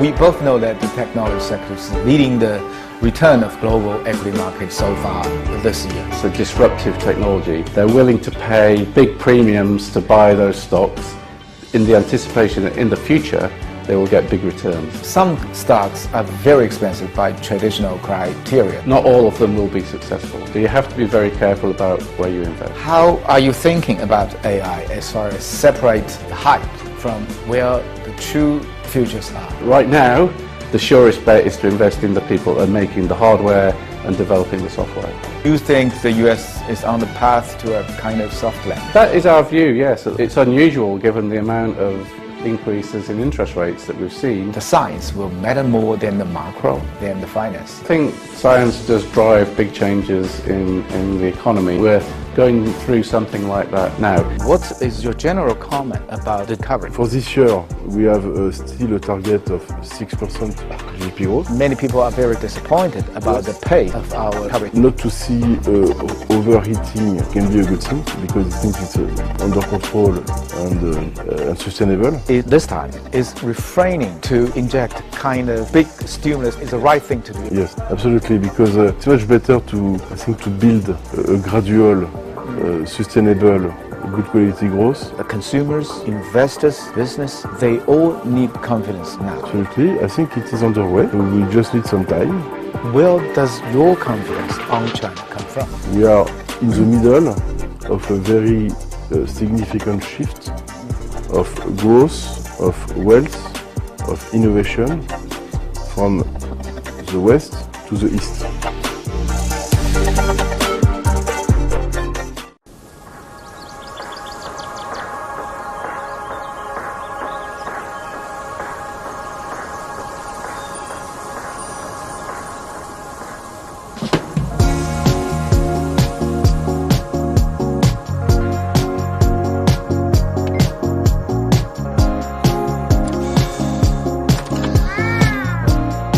Welcome to China.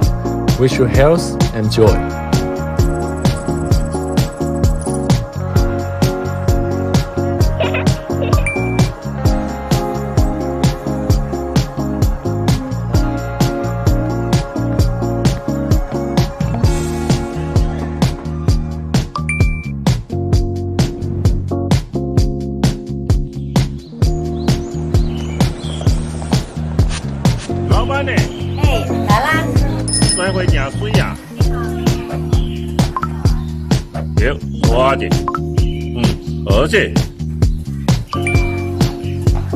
水大无啊，赚钱定艰苦，好好创，爱拼才会赢。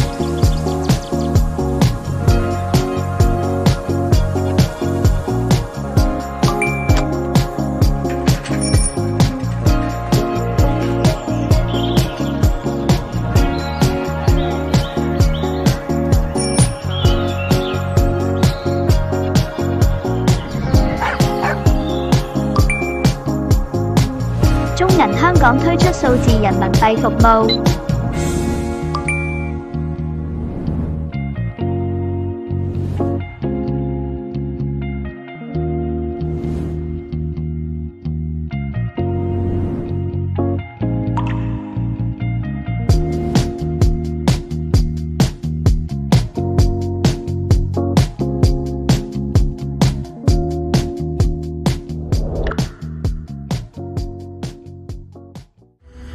The tide of history moves on like a mighty river, and the increasingly open global market has inspired greater opportunities.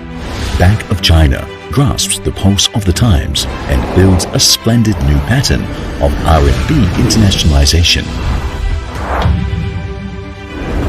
Bank of China offers services covering more than 60 countries and regions on 5 continents, with over 10,000 domestic outlets and over 560 overseas outlets. With its leading edge in clearing network, it offers customers the experience of one access to global services. Bank of China is actively engaged in RMB internationalization, maintaining leading positions in cross-border RMB settlement and clearing, and enjoying the most extensive RMB clearing bank network, thus providing a professional and trustworthy brand. Bank of China works to create a perfect experience of convenience, reassurance, efficiency, smoothness and security with comprehensive cross-border RMB services. Bank of China provides whole process services for cross-border trade through flexible and convenient cross-border RMB settlement, financing and hedging. Bank of China is dedicated to facilitating more convenient cross-border trade with expertise built up through a century-long history. Bank of China provides full-featured services for foreign companies coming into China, assisting in various registrations of direct investment, providing capital fund and special accounts management, offering cross-border loans and panda bond underwriting. Bank of China looks to incorporate local experience into global services so as to provide reassuring services for your business development in China. Bank of China provides full-cycle services for enterprises going abroad, offering overseas accounts and capital fund management in starting stage, FX risks mitigation in growing stage, cross-border guarantee and financing whenever needed. Bank of China goes hand in hand with you to explore global market, enabling efficient global business operation. Bank of China provides all channel services for financial investment in China through Bond Connect, Stock Connect, Wealth Connect, QFI and CIBM. Bank of China facilitates more smooth financial investment into China so that you can share the opportunities and benefits of China's growing capital market. Bank of China provides full-range services for cross-border fund management, from cross-border RMB, POBO, Robo, Kobo to cash pooling. Bank of China helps you master all channels of domestic and foreign RMB funding and provides you with more secure cross-border fund management. For each exploration, a bright future is opened. For each connection, a new opportunity is created. Bank of China Cross-Border RMB Services will assist you in continuing another glorious chapter of global business, creating a splendid future and weaving for a common prosperity.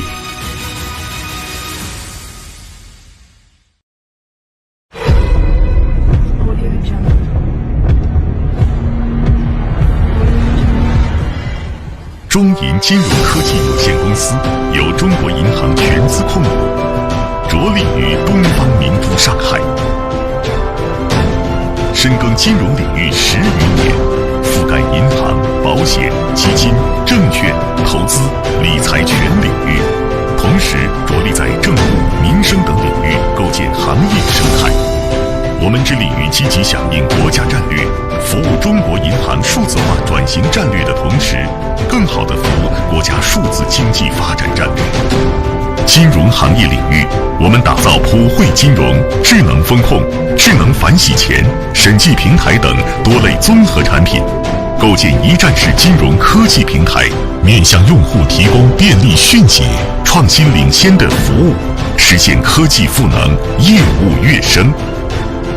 业态场景领域，我们钻研行业态势，把握行业趋势，规划行业场景，构建行业生态圈，客户精准营销，产品体系建立，运营机制建设，我们为您助力共建场景化行业生态圈。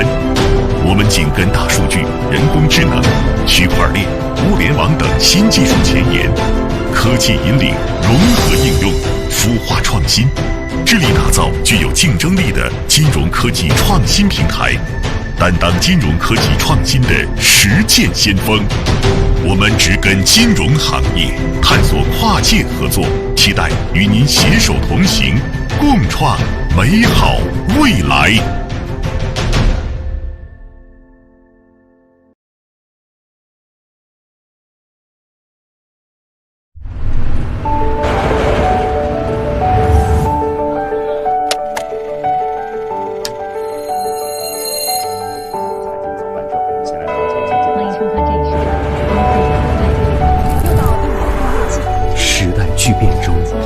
你勇敢登场，奋斗大半生，你仍在闯关升级。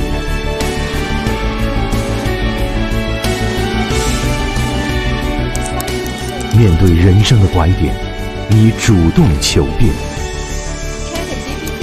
拥抱发展的趋势，你化危为机。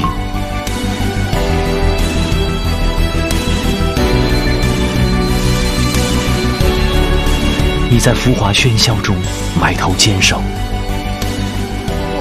你在重重压力下破冰出发。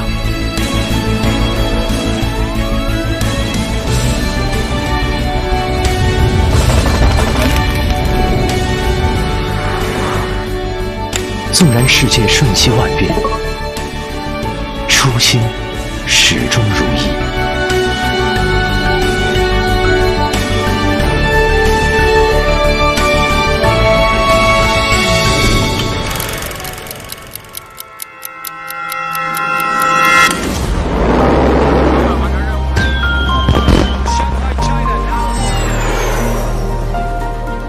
因坚守而同行，第一财经记者美国纽约报道。因信任而相伴，因珍视而成就。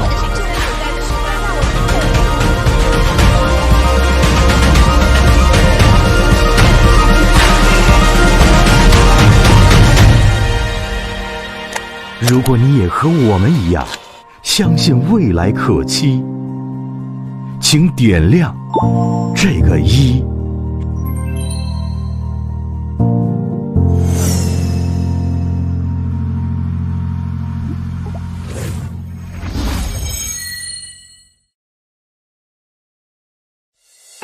中银理财有限责任公司是中国银行的全资子公司，也是首批获准开业的理财公司，主要从事发行公募理财产品、发行私募理财产品、理财顾问和咨询等资产管理相关业务，提供一站式、全方位、多维度、全资产类别的资产管理解决方案。中银理财已建立完善的公司治理及组织架构，坚持回馈资管业务本源，不断优化产品体系，现已涵盖现金管理、固收增强、混合、权益5大投资类型，封闭、定期开放、最短持有、周期滚续4大产品形态，打造形成多期限、全策略的产品体系。公司致力于为客户资产保值增值，在业内屡获殊荣。中银理财将更好践行受人之托、待客理财的服务宗旨，秉承创新发展、专业至上的发展理念，为广大投资者持续创造价值，为广大人民美好生活激发新动力，为国家经济发展注入活力。